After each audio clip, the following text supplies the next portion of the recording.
እሺ ያላችሁ ይሰማል? አዎ ይሰማል። እሺ ንባብ የትሽናችሁ እስኪ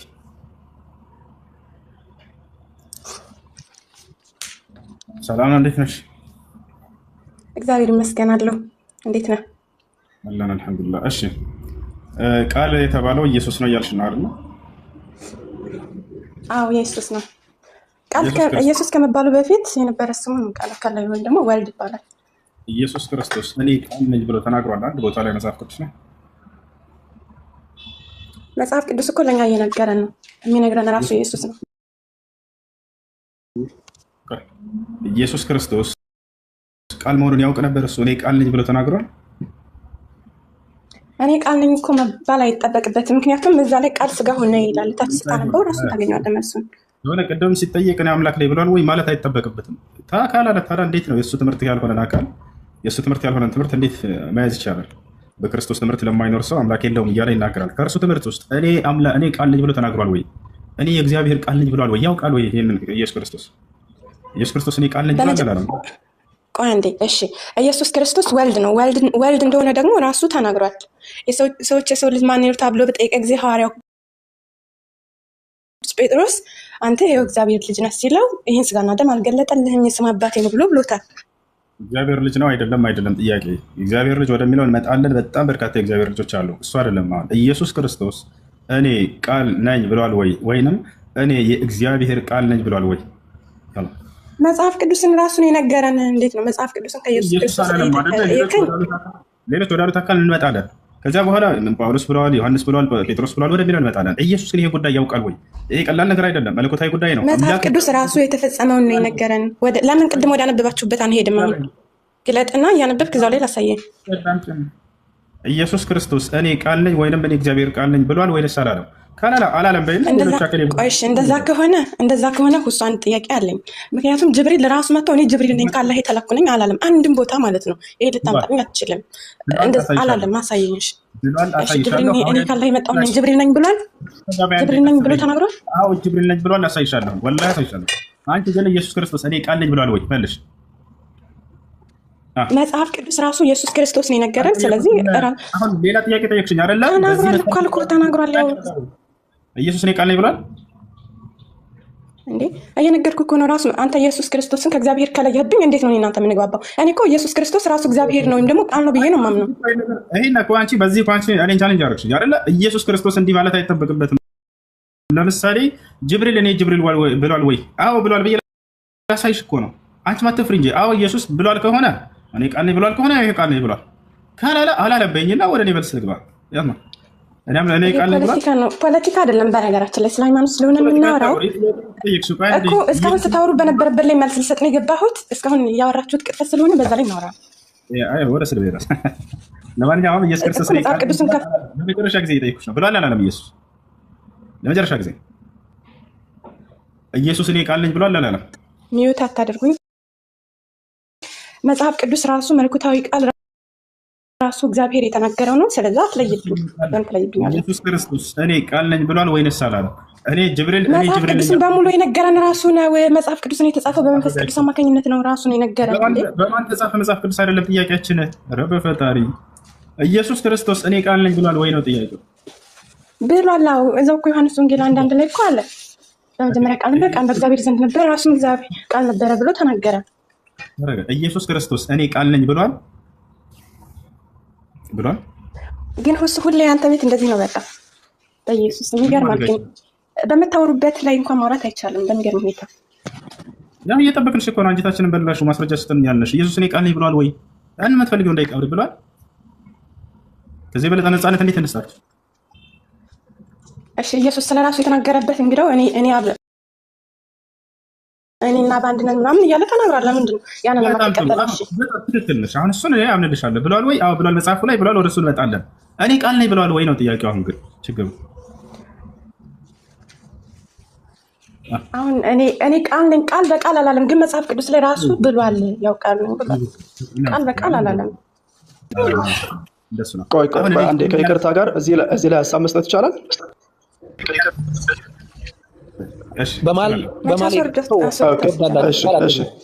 ታንኪ ዩ። እሺ እሱ ፈቅዶልኛል። ሐዋርያት ሁሱ እሺ ብሏል ይመስለኛል። ሐዋርያት ከክርስቶስ የተማሩትን ነው አይደለም የጻፉት? ከተማሩ የተገናኛቸው የትጋ ነው እኔ ቃል ነኝ ያላቸው። በጣም ጥሩ መጣ። አይ የተናገረው በሙሉ እያንዳንዱ ወርድ ባይ ወርድ አልተጻፈም። በቃ የተናገረው በሙሉ ነገር ግን እነርሱ የትጋ ነው ቃል ነኝ ያላቸው ኢየሱስ ክርስቶስ ቀጥል። እሱን አይደል እንደሚፈልገው በቃ ይኸውልህ እነሱ የሰሙትን ነው። እናንተ እነሱን ስለማታምኑ እምነቱም ሃይማኖቱም የእናንተ ስላልሆነ ስለምትቃወሙት እነሱን አትቀበሏቸው። እምነት አይደለም ነው። በጣም ጥሩ መጣ። አንተ ቆይ እንዳትደረብ እንጂ እንደምን ነው? ኦኬ እሺ ጎን ኢየሱስ ክርስቶስ እኔ ቃል ነኝ ያላቸው የቱ ጋር ነው? ቀጥል። ይኸውልህ እነሱን አስተምሯቸዋል ኢየሱስ ክርስቶስ። መጽሐፉ የተጻፈው ክርስቶስ ዴይሊ እያደረገው የሆነ እንትን ምንድነው ይሄ የጋዜጣኛ ድርጊት አይደለም የተደረገው። በሄደበት እየሄዱ አይደለም የጻፉት። ክርስቶስ ካረገ በኋላ ከዓመታት በኋላ የተጻፉ ወንጌሎች ናቸው። ስለዚህ ያስተማራቸውን በውስጣቸው የገለጸላቸውን በሙሉ እነርሱ ደግሞ ወንጌሉን ጻፉትና ለትውልድ አስቀመጡት። ካስተማራቸው ውስጥ ደግሞ ሲጽፉ በመጀመሪያ ቃል እንደሆነ ስላስተማራቸው በመጀመሪያ ቃል ነበረ ብለው እነሱ ደግሞ ጻፉ ማለት ነው። ያን እንዳትልማ ወንድሜ ሁሱዬ፣ እንደዛ እንዳትልማ የተናገረው በሙሉ አይደለም የተጻፈው። ቆይ ልነግርህ፣ የተናገራቸውን በሙሉ ወርድ ባይ ወርድ አይደለም የጻፉት በወንጌል። አብዛኛው ያልተነገራቸውን አይደለም። እኛ ደግሞ እናምናቸዋለን። ያስተማራቸውን የገለጸላቸውን እናውቃለን። ሰው በቀላሉ እኛ የምናምናቸው ቦታ እንኳን አይገኝም በፈጣሪ። ለምሳሌ ለች ልጅ እኮ ሰጠችን ቅድም። እሱ የኔ ውስንነት ይሄ የኔ ውስንነት ይሆናል። አሁን ወርድ ባይ ወርድ አንተ ያልከውን ቃል ባላመጣልህ የኔ ውስንነት ይሆናል። አንድ ጊዜ ኦኬ እሺ አመሰግናለሁ።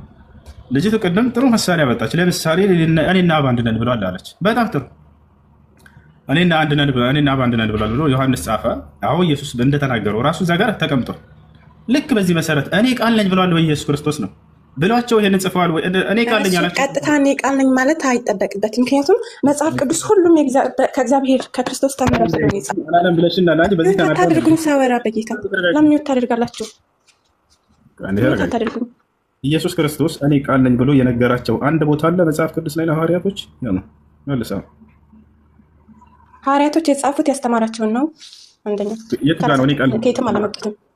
ሐዋርያቶች የጻፉት ክርስቶስ ያስተማራቸውን ነው፣ የገለጠላቸውን ብቻ ነው የጻፉት። እሺ ሉቃስ የማን ተማሪ ነበር? ሉቃስ እንደዚህ ነው ማለት ነው። ጥያቄ መልስ አንተ መጀመሪያ። አሁን እንደዚህ ነው ማለት ነው ብለሽ አሁን ሌላ ቀይሩ። የእርሱ ተማሪዎች ናቸው ያስተማራቸው ብለሻል አይደለ? አሁን ድረስ እየቀየራቸው ነው። ጥሩ እሺ። አንተ ሉቃስ ተማሪ አልነበረም የሚለውን ስታመጣ ከዛ በኋላ እኔ እሰጥሃለሁ። ሉቃስ ተማሪ አይደለም የሚላል አንቺ እኮ ነሽ እኮ ፋላሲ ስለሆነ እኮ ሁሉም ሐዋርያቶች ከጌታ የተማሩትን የጻፉት ብያለሁ። ቀስ በይ አንቺ ነሽ ራስ በቀየራቸው ቁጥር እኛ ምን እየተከተላችሁ እየሄድን ነው። ያስተማራቸውን ነው የጻፉት አላቸው። ስለዚህ ተማሪዎቹ መሆናቸውን ልታረጋግጡ አሁን ደግሞ ወደዛ ድረስ ልትቀይሩ ነው። አንደኛውን አካል ጠቀሰና ከዚያ በኋላ ኢየሱስ ክርስቶስ መርጦታል ወይ አስተምሮታል፣ ይሄን አስተምሮታል ብዬ ልጠይቃችሁ ነው። ገብታችኋል አይደለ? የዛኔ የማትወጡበት ውስጥ ነገር ውስጥ ልትገቡ ነው። ኢየሱስ ክርስቶስ ያስተማራቸውን ነው የጻፉት የሚለውን ኑ ተመልከቱ። እዚህ ጋር ያ አቡከር አንዴ ትልቁ ላይ ሆን ሉቃስ ኢየሱስ ክርስቶስ ተማሪ እንደሆነ እስኪ እንገርና አንድ የመጽሐፍ ቅዱስ ጻፊ ለምሳሌ ምን አለ ስለራሱ ስለ ጻፈው መጽሐፍ ምን አለ አንብብ።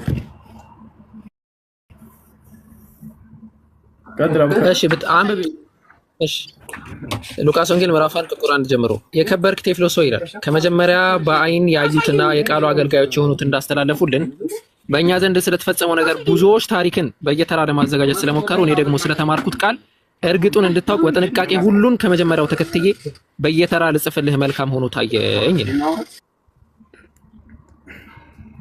እሺ ያው እንዳስተላለፉልን አለ። አሁን ይሰማችኋል? እንዳስተላለፉልን ተማሪ አይደለም እሱ፣ ያው አስተላልፈውለት ነው። ማን ያስተላለፈለት? የቃሉ አገልጋዮች አሉ። አንዱ የመጽሐፍ ቅዱስ ጸሐፊ ተነስቶ ምን አለ? አንቺ እንዳልሽው ያስተማራቸውን አላችሁ እናንተ። የቱ ጋር ያስተማራቸው እንጂ ነው? ያው እነዚህ ጋር እንዳስተላለፉልን አሉ። ተስተላልፎለት ነው። ስለዚህ ሰነድ ያስፈልገዋል። ይሄንን ቆይ ይሄ ሉቃስ ሲጽፍ ለኛ ነው፣ ለኛ እንድንረዳው ነው እንጂ እሱ አልተማረም የሚላል ወይ ነው? አሁን እዚህ ጋር ሉቃስ አልተማረም የሚላል ሲጀመር ሁሱ አንተ ሲጀመር ጥያቄያችንን በጣም ሽፍት ታደርጋለህ። መጀመሪያ በክርስቶስ ምን ማድረግ አይቻልም። ጥያቄው ላይ ትኩረት ከማድረግ ይልቅ እኔ ጋር ትኩረት ያደርጋሉ። እኛ ጋር እናንተ እንዲናችሁ እናንተ እንዲያደርጋችሁ እናንተ መጽሐፍ እያደረገ እኔ ጋር እንነጋገር እና ይችላል። ሉቃስ ኢየሱስ ክርስቶስ ከመረጣቸው ከ12 ደቀ መዛሙርት ነው አይደለም? መልስ። እሱ የደቀ መዛሙርት ደቀ መዝሙር ነው። ከ72ቱ አርድእት ውስጥ ነው። ከ120 ቤተሰብ ከነሱ ውስጥ የነበረ ደቀ መዝሙር ነው። ስለዚህ በጣም ጥሩ። እሱ የደቀ መዛሙርት ደቀ መዝሙር ነው አይደለም? ያ የጌታ ሰው። ስለዚህ ያው ኢየሱስ ክርስቶስ ያስተማረውን ጽፎላቸዋል። እዚህ አትበሉና። ስለዚህ ምንድነው ሉቃስ ከተባለ መዛሙርት ደቀ መዛሙርት። ቆይ አንዴ ተረጋጋ። ያ ስለዚህ የሚለው ነገር የክርስቶስ ተማሪዎች ጻፉት ወደሚለው አሁን ተቀየረ ደግሞ እሱ ማለት ነው። የደቀ መዛሙርት ደቀ መዝሙር ነው። ቀጥሉ። ያላ በጣም ጥሩ። ከመጀመሪያው ጀምሮ እሱ ባይኖርም ነገር ግን ክርስቶስ በነበረበት ሰዓት አብሮ የነበረ ደቀ መዝሙር ነው ቅዱስ ሉቃስ ማለት ነው። እሱ ደግሞ ከሐዋርያት ጋር ሆኖ አብሮ ያገለግል የነበረ ስለሆነ ከመጀመሪያው ጀምሮ በአይን ያዩት የቃሉ አገልጋዮች የሆኑት እንዳስተላለፉልን ሲል እሱ የሐዋርያት ደቀ መዝሙር ስለሆነ ሐዋርያት ከክርስቶስ የተቀበሉትን ለነሱ አብረው ለነበሩትም እንደገና ለደቀ መዛሙርቶቻቸውም ያስተማሩትን ያንን የተናገረበት ክፍል ነው። ስለዚህ ምንም አሁን አንተ ሉቃስን ስለማትቀበለው በአስተምህሮ ስለማትቀበለው እሱን ስለማታምነው ነው። በቃየው እሱን ስለማታምነው ነው። ስለማመን አላወራንም። አሁን ገብቶሃል አይደለም? አይደለም ሞቲቭህ ያ ነው እያልኩህ ነው። ተረጋጋስ በል። ስለዚህ ምንድነው ሉቃስ ከተባለ የደቀ መዛሙርቶች ደቀ መዝሙር ነው ብለህናል። ገብቶሃል አይደለ? ክርስቶስ ያስተማራቸው ደቀ መዛሙርቶች ከዚያ በኋላ እነሱ አስተምረውት ነው እያልከን ነው። እሷ ግን ያለችው ምንድነው? አይ ክርስቶስ ራሱ ያስተማራቸው የጻፉልን ነው እያለ እዛ አይደለም። አንደኛ ይሄ ነው እኮ ሴንቲንግ እኮ ነው። ሉቃስ ብቻ እኮ አይደለም እሱ እንትን ያሉ ወንጌልን የጻፈው አይደለ? አንዴ ወደ እሱ እንመጣለን። ሁለተኛው ነገር አሁን ያነሳው ምንድነው? እሱ ከደቀ መዛሙርቶች የተማረ ነው ብለህናል አይደለም? እና ተሳስቻለሁ። ከደቀ መዛሙርትም ከክርስቶስም ከክርስቶስ አብሮ ተምሯል። እሱ ከክርስቶስ 120 ቤተሰብ ውስጥ እስከሆነ ድረስ በመጀመሪያ ጀምሮ ከክርስቶስ ጋር ተከታይ ባይሆንም እንኳን ወደ መጨረሻዎቹ ዘመናትም ቢሆን የሰማውን አብሮ ይናገራል ማለት ነው። አሁን ከደቀ መዛሙርቶች ያስተላለፈው ብለህናል አይደል? ማን እንደሆነ ሰነዶቹ እዚህ ጋር አስቀምጧል። ሉቃስ ከማን እንደሰማ ሉቃስ ተናግሯል ወይ? አስቀምጥልኝ። ማን ናቸው? የስ ደቀ መዛሙርቱ የቃሉ አገልጋዮች አለ። የቃሉ አገልጋዮች ያለው የክርስቶስ አገልጋዮችን ነው። ደቀ መዛሙርት ናቸው፣ ሐዋርያት ናቸው። በጥቅል እንደተናግረው ሄዳቸው ሉቃስ አንድ ሰነድ ጠቅሷል ወይ? በእርሱና በክርስቶስ መካከል ካሉት አንድ የጠቀሰው አለ? ምን ማለት ምን ሰነድ? ግልጽ ነው። በመካከላቸው ለምሳሌ እኛ ጋር ሰነድ የሚባል ነገር አለ። አንድ አካል የሆነ ሰምቻለሁ እንዳስተላለፉልኝ እና ከሌ ብሎ በጅምላ መናገር የለም። ገብቶሃል አይደል? በመካከላቸው ማን እንዳለ እሱ ከማን እንደሰማ ያ ከክርስቶስ እንደሰማ ያን የተናገረበት አንድ አካል አለ ወይ? አንድ አካል ቢያንስ 1 2 3 4 ከሐዋርያት ሰማሁት ማለቱን እያልከኝ ነው? አዎ ከማን እንደሰማ አንድ የሰማበትን አካል የጠቀሰበት አለ ሉቃስ። እሱማ የመጽሐፍቱ ባለቤቶች እኛ ስለሆን ታሪኩም የኛ ነው፣ ሃይማኖቱም መጽሐፍቱም የኛ ናቸው። መጽሐፍቱ ደግሞ የምናምናቸው የአገልጋዮቹ መጽሐፍት ስለሆኑ በቀላሉ መረዳት እንችላለን። ይሄን እኛን ነው መጠየቅ ያለባቸው። በቃ ሲምፕል አዛ አንተ ነው እየጠየኩ ያለሁት። ሉቃስ አንድ አካል ጠቅሷል ወይ? በእርሱና በክርስቶስ መካከል ከነበሩ ከአከሌ ሰምቼ ከክርስቶስ ጋር ሰምቶ ብሎ የተናገረበት አለ ወይ? የቃሉ አገልጋዮች ብሎ አሁን ያቀረብከው የሉቃስ ወንጌል መጀመሪያ ላይ ለቴዎፍሎስ በጻፈው መልእክት በቀላሉ ይናገራል። የቃሉ አገልጋዮች ይላል አይደል? ማን ብለዋል? ለምሳሌ አንድ እንኳን የቃሉ አገልጋዮች ሐዋርያት ናቸው። የቱ ጋር ነው ሉቃስ? አይደሉም እንዴ? የቃሉ አገልጋዮች የተባሉት ሐዋርያት አይደሉም? ኦኬ ሉቃስ የቱ ጋር ነው? ከሐዋርያቶች ማንን ጠቀሰ? ለምሳሌ ከማን እንደሰማ? የቃሉ አገልጋዮች ማን መሆን አይጠበቅበትም። የቃሉ አገልጋዮች ካለ ሐዋርያት ማለት ነው። አለቀ። ማን ከሐዋርያት ማን? ለምሳሌ ሐዋርያት እነማን ናቸው? እንዴ ማን ለምሳሌ ጥቀስልኝ። ችግር የለውም።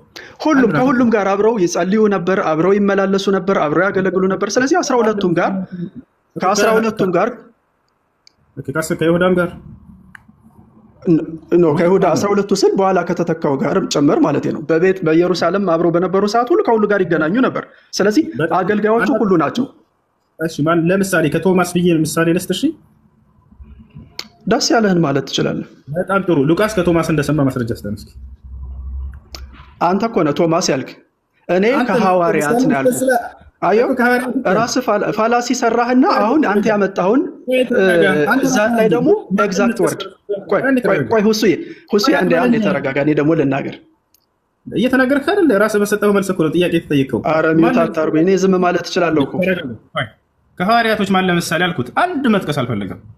እሺ እኔ ደፈር ልበለትና ለምሳሌ ቶማስን እንያዘው ያልኩህ። አዎ አልከኝ። እሺ ከቶማስ እንደሰማ ማስረጃ ምንድን ነው? ቀጥል። የቃሉ አገልጋዮች ከሆኑት ለምሳሌ ቶማስ ብለናል አይደል? ፕሊስ ግን ያለ ፈቃዴ ሚውት ባታደርጉ ጥሩ ነው። ይሄ ሩድ ነው።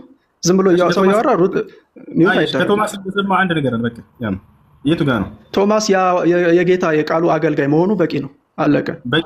ቶማስ ብቻ አይደለም፣ ቅዱስ ጴጥሮስም አለ፣ ሌሎችም ሐዋርያት በሙሉ አሉ። ለምሽ ከቶማስ እንደሰማ ማስረጃ የለህም? ከሐዋርያት እንደሰማ አንተ መጀመሪያ አምነሃል አታምንም? ማስረጃ ከቶማስ ሰምቷል አለን። ማስረጃ የት ነው? የለም። እንደገና ተመልሶ ከሐዋርያት ሰምቷል ይለኛል። ማስረጃ ሳይኖራቸው አታውሩ። እሺ ሰላም ቆያችሁ። ለምን ቅድም ወጣህ? ራስህን የወጣኸው ዮሐንስ? አይ አይደለም፣ ኔትወርክ ነበር ያስወጣኝ። ከዛ ደግሞ ስልክ አልቀበለኝ አሉ። ለዛ ነው። ኦኬ በጣም ጥሩ። ቅድም የተጀመረው ርዕስ አብዱልከሪም እስኪ ሄድበት አንድ ምን ነበር የጀመራችሁት? ቅድም በጣም ጥሩ። ቅድም ሳላት ጥያቄ ካላችሁ ግቡ አለንና ገባሁ። ጥያቄ ኑሮኝ ነው የገባሁት። ልመልስ ጥያቄ ቅድም ስትወጣ ጊዜ ነው። እኔ ከዚያ በፊት አልነበርኩም። አብዱልከሪም አለ? አዎ አለ። የጀመራችሁትን ቀጥሉ። ኢየሱስ ክርስቶስ እኔ አምላክ ነኝ ያለበት አለ ብለህ ነበር። በጣም ጥሩ ነበር እዚያ ላይ አብነት አይቶ እንደዚህ ጋር ቆያን ዮሐንስ 13:13 ጨርሶ አብዱልከሪም እዛ ጋር ነበረ እኔ አምላክ ነኝ የሚል አላየንም። እዛ ላይ አለ። ክፈተውና ቅድም አንድምታ ስከፍት ስለነበረ ጌታ የሚለውን እስኪ ክፈትልኝ። እሺ ከታችሁም የሚያየው ስለነበረ መዝገበ ቃላቱን ከፍተ ነበረ። ክፈተውና ጌታ የሚለው ምን ተብሎ ተፈታ፣ ለክርስቶስ ሲሆንስ ምን ይላል የሚለውን አብረን እናያለን። አዎ ጥያቄ ጠየቅነው። ኢየሱስ እኔ አምላክ ነኝ ብሎ ተናግሯል ወይ ነው? አዎ ጌታ አለ። ራሱ አምላክ መሆኑን ጌታ ማለት አይደለም። አንዴ እሺ ችግር የለውም። እሱ ማረጋገጫ ካልሆነ አብዱል አንድ ጊዜ ስማኝና እሱ ማረጋገጫ ካልሆነ ራዕይ ዮሐንስ ምዕራፍ 1 ላይ ይገባል። ጥያቄ ልትመልስ ሳይሆን ራሱ የገባው ዝም ብለህ ልታወራ ነው። እንደዛ አይደለም ያለበት። እኛ ምን ጠይቀን አሁን ከቀደም ጀምሮ ያሉት ክርስቲያኖች እንደዛ ነው ያሉት። አሁን እዚህ ጋር ምን መሰለህ ዮሐንስ ካሌለ የለም ማለት ማንንም አልገደለም። ስለዚህ ኢየሱስ እኔ አምላክ ሌላ ጥቅስ ልስጥህ አለ ሌላ ጥቅስ ልስጥህ። ከአንድ ብቻ ነው የምፈልገው። ኢየሱስ እኔ አምላክ ነኝ ያለው ራዕይ ዮሐንስ ምዕራፍ 1 ግባ። እሺ ራዕይ ዮሐንስ ምዕራፍ 1 ቁጥር ስንት ነው? ከ1 እስከ 7 እናንብበው። ከ5 አንድ ቁጥር አምላክ ነኝ ያለበትን ስፔሲፊካሊ የተናገረውን ቁጥር ንገረኝ። በጣም ጥሩ። ከአንድ ጀምር ማንበብ አንችልም፣ ችግር አለው። እሺ 8 ላይ ግባልኝ። እሺ ራዕይ ዮሐንስ ምዕራፍ 1 ቁጥር 8 ከፈተው ቪዲዮውን ብትከፍተው ደስ ይለኛል። ከፍቼዋለሁ። ኢየሱስ እኔ አምላክ ነኝ ያለው እዚህ ክፍል ላይ ከፈለግን እንደውም ከላይ ጀምረን ብናየው ደስ ይለኛል እኮ። አንብብልን። እሺ ከ7 ልጀምርልህ። እነሆ ከደመና ጋር ይመጣል፣ ዓይን ሁሉ የወጉትም ያዩታል። እሺ ቁጥር 8 ያለውና የነበረው የሚመጣውንም ሁሉንም የሚገዛ ጌታ አምላክ አልፋና ኦሜጋ እኔ ነኝ ይላል። ስለ ቃሉ የቃሉ ባለቤት እግዚአብሔር ይመስገን እኮ። ማን ነው ይሄንን እያለ ያለው? ኢየሱስ እኮ አይደለም እያለ ያለው ራሱ አይደለም። ይላል ምን እየተባለ ያለው እዚህ ይላል ሳይሆን እኔ ነኝ ብሎ ይዘጋል አይደለ? እኔ ነኝ ይላል። አንዴ ቪዲዮ ልክፈትልህ። እኔ ቪዲዮ ልክፈትልህ ወይ? ይሄው እኔ ጋር ላይ ሶካ መክፈት አይጠበቅብኝም። እሺ በመጀመሪያ ደረጃ ይሄን እየተናገረ ያለው ማን ነው? ማን ይሄን እየተናገረ ያለው? ዮሐንስ ነው እየተናገረ ያለው። ሲጀመር ኢየሱስ ራሱ አይደለም እየተናገረ ያለው። ዮሐንስ እየጻፈ ነው እንጂ እየተናገረ አይደለም። ተናጋሪ ነው። ዮሐንስ አይደለም እየተናገረ። እሺ ዮሐንስ እየተናገረ አይደለም ብሎ ከቁጥር አንድ ጀምር ቶሎ ይሆን ዘንድ የሚገባውን ነገር ለባሪያዎቹ ያሳይ ዘንድ እግዚአብሔር ኢየሱስ ክርስቶስ የሰጠው ኢየሱስም ለመልአኩ ልኮ ለዮሐንስ ለባሪያው ዮሐንስ አመለከተ ይላል። ስለዚህ ከእግዚአብሔር የመጀመሪያው ማን የላከው? እግዚአብሔር ኢየሱስ እግዚአብሔር ነው። ማስረጃ እስኪ ቁጥር አንድ ጣታ ያለበት ላይ እኮ ቁጥር አንድ ሙሉን አንብበዋ ታዲያ። ወይ ደግሞ ሌላ ፕሊስ ተረጋጋለህ። ይሄ ልጅ ለምንድን ነው የማይረጋጋው?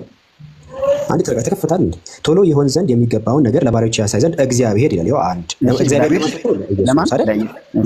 ስለዚህ መጀመሪያ መልእክቱ ከማን የመጣው? እሺ እግዚአብሔር ማን ነው? እግዚአብሔር ለኢየሱስ ሰጠው። ስለዚህ ንግግሩ የኢየሱስ እግዚአብሔር ነው። አሁን እያልን ያለ ነው ኢየሱስ ይላል።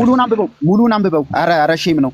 ይሄው በሜዳን ሙሉን እስከ 8 አንብበው ብዬ ነበር እኮ። ይሄው ሳየው ከማን ነው የሚመጣው? አሁን ኢየሱስ ያለበትን አሳየን ፕሊስ። ቀጥታ አንድ ስፒክ በመላኩ ልኮ ለባሪያው ለዮሐንስ አመለከተ ይላል። ጣታ ያለበት አረጋግጥ ተረጋግጥ። ላሳይ አንዴ ተረጋግጥ። መጀመሪያ ቶሎ ይሆን ዘንድ የሚገባውን ነገር ለባሪያዎቹ ያሳይ ዘንድ እግዚአብሔር ለኢየሱስ ክርስቶስ ሰጠው ይላል። እግዚአብሔር ለማን ሰጠው? የሰጠው ቀጥል አንዴ እሱ የሰጠው በእርሱም የተገለጠው ነው። አዎ ፕሊስ አንዴ ተረጋጋ። ቆይ አንዴ በጽሁፍ ይሻላል መሰለኝ።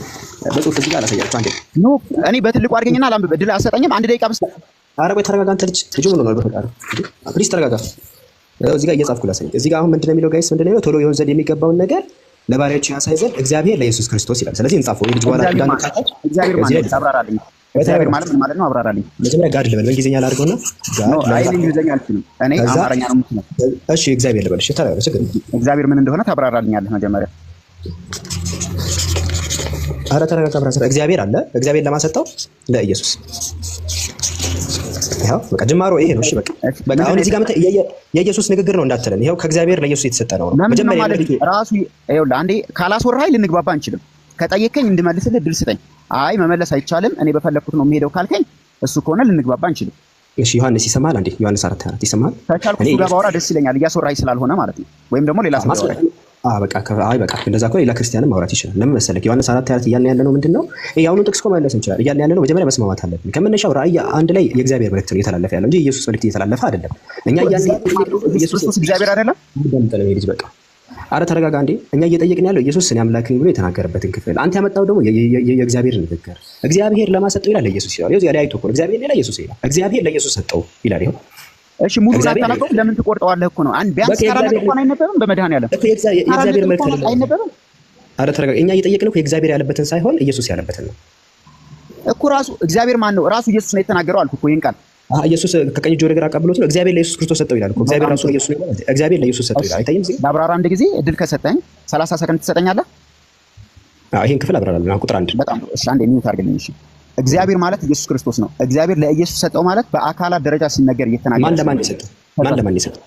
እሺ ከሶስቱ አካላት አንዱ የሆነው እግዚአብሔር መስጠት ምናምን የሚባል ነገር የለም እዚህ ጋር በጣም አስተውልና ስማ። ይሄው አይታችሁታል። መስጠት የሚባል ነገር የለም ማለት ነው። ለዚህ ማቋረጥ ሰጠው ይላል። አይታችኋል? ሰጠው እያለ መስጠት የሚባል ነገር የለም ይላል። ሰጠው እያለ ማለት የሰጠው እያለ መስጠት የሚባል ነገር የለም ይላል። ይሄ ልጅ ምንም ንጹህነት ያለው ልጅ እናውራ። ይሄ ለራሱ ታማኝ የሆነ ትክክለኛ ክርስቲያን ነው። አንዴ አብዱ ዮሐንስ ምንድነው በቃ ኪንግ ጋድ አለ እሱ ይቀጥል መሰለኝ። ሌላ ታማኝ የሆነ ክርስቲያን ቢሆን የተሻለ ነው። ምክንያቱም አሁን እዚህ ጋር መጀመሪያ እግዚአብሔር ለኢየሱስ ክርስቶስ የሰጠው ይላል። ከመነሻው ይሄ ኢየሱስ በምድር ቆይታው ያወራው ራሱ አይደለም ሲጀመር ራእይ ተብሎ ዮሐንስ በራእይ ያየው ያለው እንጂ ገና ኢየሱስ በምድር ቆይታው ራሱ የተናገረው አይደለም። እኛ የጠየቅነው ይሄን አልቀበልም ማለት ትምህርት አለ ሲጀመር። ምክንያቱም ኢየሱስ በምድር ቆይታው የተናገረው አይደለም። ግን ይሁን በቃ እንግዲህ ችግር የለውም ብዬ ተነሳሁ። ከዛ ግን የመልእክቱ ባለቤት እግዚአብሔር እንደሆነ ሳሳየው ደግሞ መጀመሪያ እግዚአብሔር አይደለም ማለት እሺ ብዬ እዚህ ጋር እግዚአብሔር አሳይቶ ነው መስጠት የሚባል ነገር የለም ማለት ሰጠ ይላል ጽሁፍ። ይቅርታ አንድ ሀሳብ ልናገር ነው። እሺ ከተረጋጉላችሁ እሱ ቀጥል። እግዚአብሔር ማለት እኮ አንድ አምላክ ነው ማለት ነው። ወልድ በስጋ ሲገለጥ ነው ማለት ነው። እግዚአብሔር ማለት አንድ እግዚአብሔር ነው ሰማይና ምድርን የፈጠረ። እንደገና ደግሞ እግዚአብሔር ለኢየሱስ ሰጠው የሚለው ኢየሱስ እንደኛ በስጋ አንተም ሰው ነህ እኔም ሰው ነኝ እንደኛ ሰው ሆኖ በምድር ላይ ሳለ እንደ ሰው ልጅ ያስተምር ነበር፣ ይበላል፣ ይጠጣል፣ ሁሉ ነገር እንደ ሰው ልጅ ማለት ነው። እንደገና በመስቀል ላይ ተሰቅሎ በቃ ተረጋጊና እንዴ ኢየሱስ ማለት አሁን እንደ ምናምን እያልሽ ይቀላቅልሽ ነው። ኢየሱስ ሰው አይደለም በትክክል እግዚአብሔር ማለት ነው። ልጁን ላከላል ማንን? ወልድን። ኦኬ እሱን ታዩ ልጅ ወልድ ምናምን የሚባል ነገር ታዩና መጀመሪያ ኢየሱስ አንዴ ኢየሱስ ሰው ነው ማለቱን መጀመሪያ ከመጀመሪያው ሐሳቤን አስጨርሰኝ እሺ። አለበለዚያ ደግሞ እወዳለሁ ማለት ነው። ላብራራለሁ። እግዚአብሔር ሰማይና ምድርን የፈጠረ ነበረ፣ ማንም አልነበረም። የሰው ልጅ አዳምና ሔዋን በድል ሳለ ወይኔ እሱ ወደ ማስተካከል የፍቅር ናት። አንዴ ወደ ነጥቡ ልምጣሽ። አሁን ገና ከአዳምና ከእንትን ጀመረሽ እኛ ጋር እስክደርሽ ድረስ ቂያማ ይደርሳል። እንደዛ ሳይሆን አሁን ኢየሱስ ከአንዱ አምላክ ሐሳቤን አስጨርሰኝ ባጭሩ አድርጌ እጨርስልሃለሁ ማለት ነው። እኛ ደግሞ የፈለግነው ማስረጃ ነው። አብ ልጁን ላከው ይላል። አብ እግዚአብሔር ልጁን ላከው። ኦኬ ስለዚህ እናንተ እኮ ስለምትጠራጠሩ ነው። ቃሉ ደግሞ ኢየሱስ እግዚአብሔር ስጋ የተገለጠው ማለት ነው። እግዚአብሔር አይደለም ወደ ምድር የመጣው። ስለዚህ አምላክ ወደ ምድር አልመጣም ማለት ነው አይደል? ጥሩ ነው።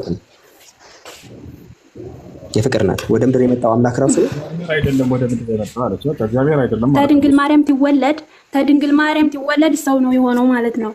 ይህንን መኑ መጀመሪያ ተድንግል ማርያም ወለድ ሰው ነው የሆነው እንደ ሰው ልጅ የፍቅር ናት። አንዴ እኛ መጠየቅሽን መልስልኝ። እኛ አሁን ስለ ሃይማኖታችሁ እየጠየቅን ያለ ነው። ስለዚህ አንዱ አምላክ ነው ወደ ምድር የመጣው የፍቅር ናት። አንዱ አምላክ አው በስጋ አንዱ አምላክ ምድር ላይ መጥቷል። አብ ልጁን ላከው የሚለውን መጀመሪያ ታውቃለህ። አብ ልጁን ላከው በስጋ ተድንግል ማርያም ትወለድ ማለት ነው። ምን ጠይቅሽ መልሽ። አንዱ አምላክ ወደ ምድር መጥቷል። ማንን ብለህ ጠይቀኝ። ወልድን እኔ የምጠይቀው አምላክ ራሱ ወደ ምድር መጥቷል። አዎ ተአብ ተልኮ ወልድ ወደ ምድር መጥቷል። እውነት ነው። ላኪው አምላክ ነው። እንደዛ እኮ ሁለት ሊሆንብሽ ነው። ላኪው አምላክ ነው። አዎ የሰው ልጆች በድለውታል። እግዚአብሔር አብ ወልድን ወደ ምድር ላከው ከድንግል ማርያም ተወለደ ሰው ሆነ ይላል። ይኸውልሽ የፍቅር ናት። ይኸውልሽ አሁን እንደዚህ ተበድሎ እንደዚህ የሚሆን እነዛን መልሶች ታያቸዋል። እኛ ምን ጠይቅሻው? ለእኛ መልስ ነው የምንፈልገው። እንደዚህ ስለሆነ የሚለውን ታዩና እሱን መጨረሻ ላይ ታብራሪልሽ። አሁን እየጠየቅሻለሁ አምላክ ራሱ ነው ወደ ምድር የመጣው። አንተ እኮ አታምንም። እኔ እኮ ነገርኩህ። አዎ አንድ አምላክ ነው ሰማይና ምድር የፈጠረው አልኩህ። ኢየሱስ ከየትኛው አምላክ እንደሰጠው ይናገራል። ወልድ ወደ ምድር መጣ ከድንግል ማርያም ተወለደ። እሱን ተይዋለሽ። ምን ጠይቅሽ መልስ ግን ከይቅርታ ጋር ዮሐንስ ወንጌል ምዕራፍ 8 ላይ ኢየሱስ ከእግዚአብሔር ሰምቼ ነገራችሁ ሰው ነኝ አለ። ከእግዚአብሔር ሰምቼ ነገራችሁ ሰው ነኝ። እግዚአብሔር ራሱ ወደ ምድር ከመጣ ኢየሱስ ከማን ነው የሚሰማኝ ነበረው? ከየትኛው እግዚአብሔር ነው የሚሰማኝ ነበረው? ከየትኛው እግዚአብሔር ነው የሚሰማኝ ነበረው? ከአብ ወልድ ከአብ ይሰማል። ይኸው እግዚአብሔር ነው። ከእግዚአብሔር በትችግር የለውም። ኢየሱስ ከእግዚአብሔር ስለነበረ አብ ነው የላከው። ወልድ ነው በስጋ ወደ ምድር የመጣው። የሰው ልጅ ነው ወደ ምድር የመጣው። እግዚአብሔር አይደለም ወደ ምድር የመጣው ማለት ነው። ድንግል ማርያም እንዲወለድ ሰው ነው የሆነው። በቃ ቆይ አንዴ እየመለስኩልህ እኮ ነው። ከዚህ በላይ ምን ልመልስልህ? ይኸውልሽ እየመለስሻለሁ። ለምሳሌ እድሜሽ ስንት ነው ስልሽ የተወለድኩት እዚህ ከተማ ነው፣ ቅድመ አያቶቼ እነዚህ ናቸው። ይሄን ተይው። እድሜሽ ስንት ነው? ጀስት ኤግዛክትሊ ቁጥሩን ነው እዚህ ጋር ምን ነገርሽ ይሄን ነው። ኢየሱስ ወደ ምድር የመጣው እግዚአብሔር ራሱ ነው። አታጭበርብር እባክህ፣ አታጭበርብር። የምትጠይቀውን ጠይቀኝ፣ እየመለስኩልህ ነው። መቀበል ያለ መቀበል ያንተ ነው። እሺ ገባኝ። ኢየሱስ ከየትኛው እግዚአብሔር? እሺ አንብብልኝ ልስማ። ዮሐንስ ወንጌል ምዕራፍ 8 ላይ ነገር ግን አለ ኢየሱስ አሁን ከእግዚአብሔር የሰማሁትን እውነትንም የነገርኳችሁ ሰው ልገሉ ይፈልጋል። እኔ እኮ እያብራራሁልህ ነው። ያለማመን ያንተ ችግር ነው። ይሄኛው እግዚአብሔር ይሄ የማን ነው? باقي شويه اللي هي انشغلت ما تاخرت شويه نبدا انت شويه انا بسكر تمام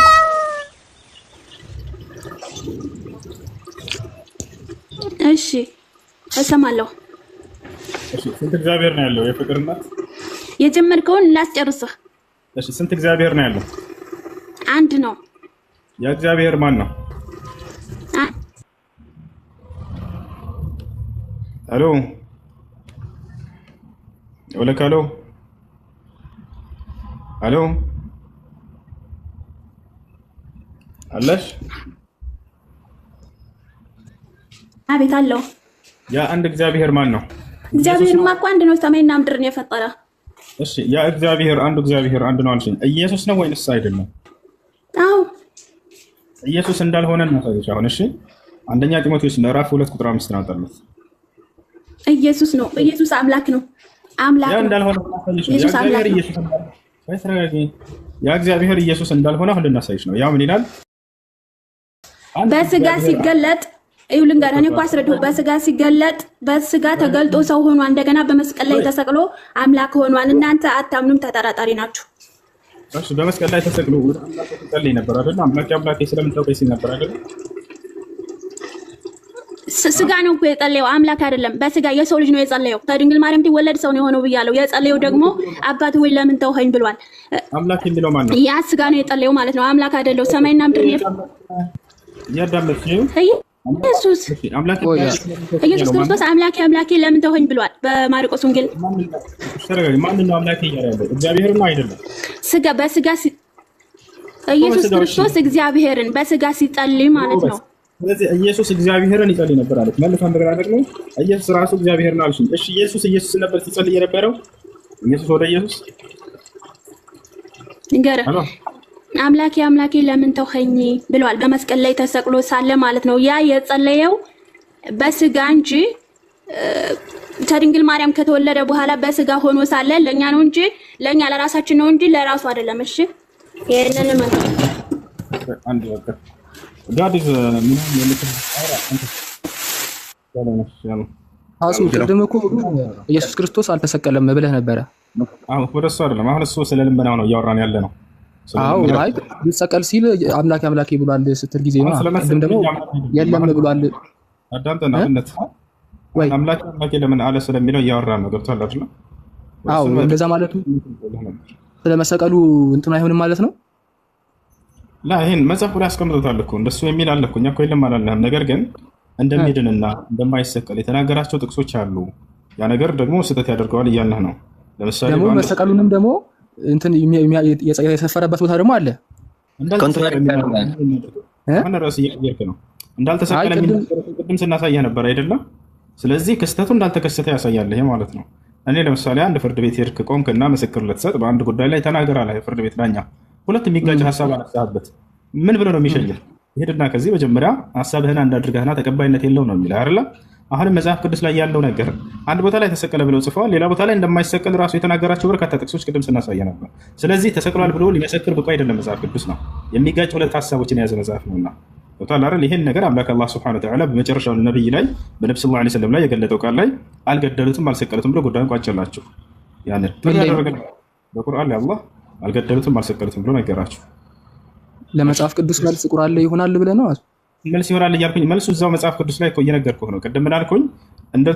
አንድ ቦታ ላይ ተሰቀለ የሚለው አለ፣ ሌላ ቦታ ላይ እንደማይገድል እንደማይሰቀል ቅድም ስናሳየህ ነበር።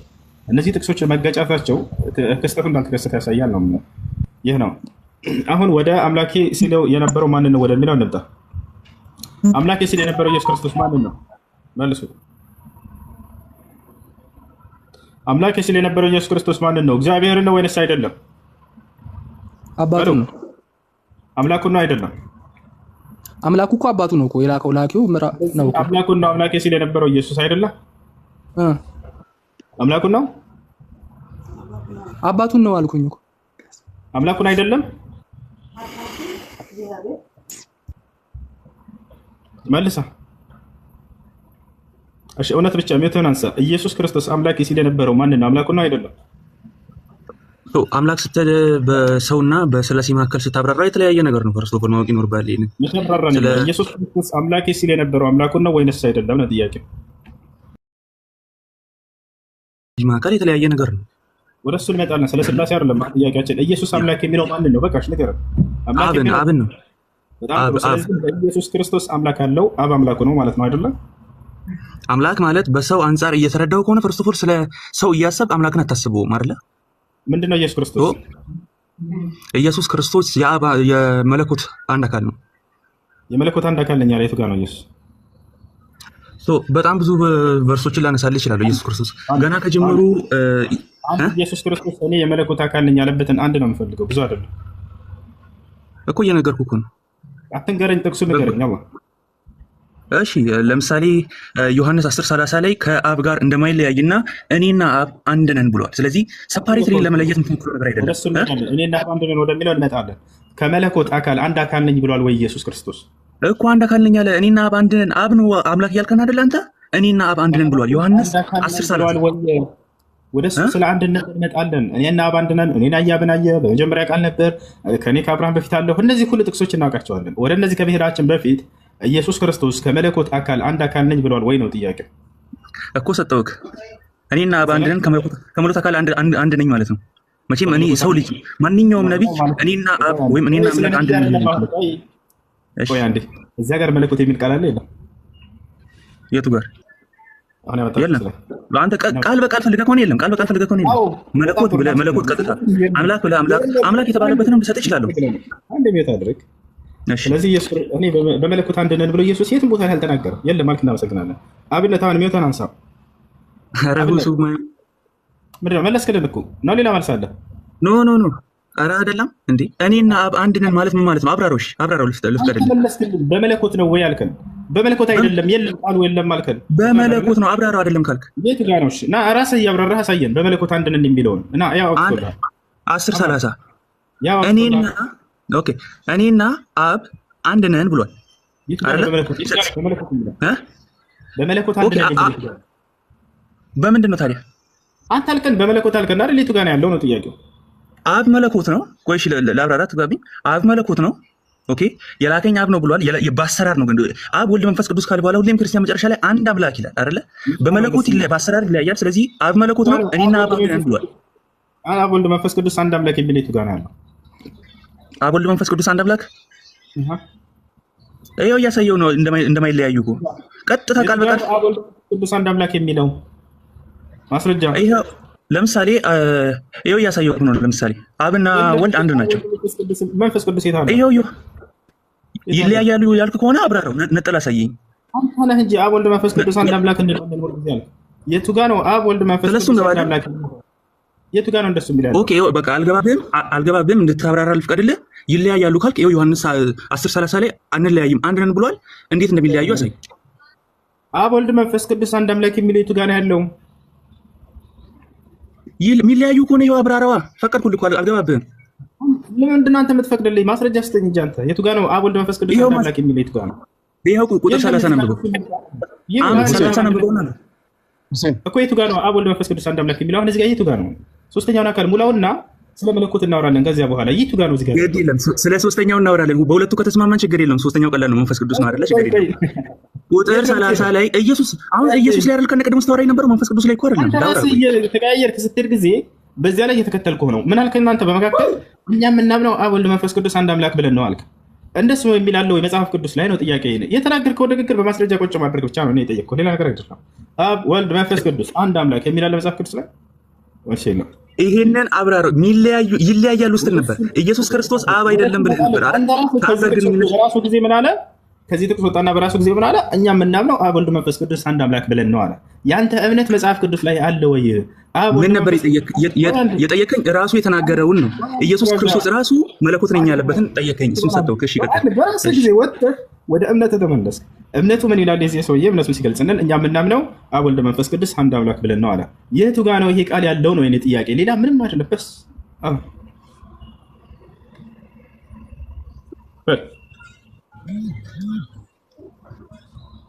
ሄሎ ሁሴን ቀጥል፣ እየሰማ ሰላም ነው። ቆይ እንደሌላ ያረጋግጥ። እሱ ወደ ቀጣይ ትሄዳለህ። አብ ወልድ መንፈስ ቅዱስ አንድ አምላክ የሚል ቃል አለ እዛ ቅዱስ ላይ።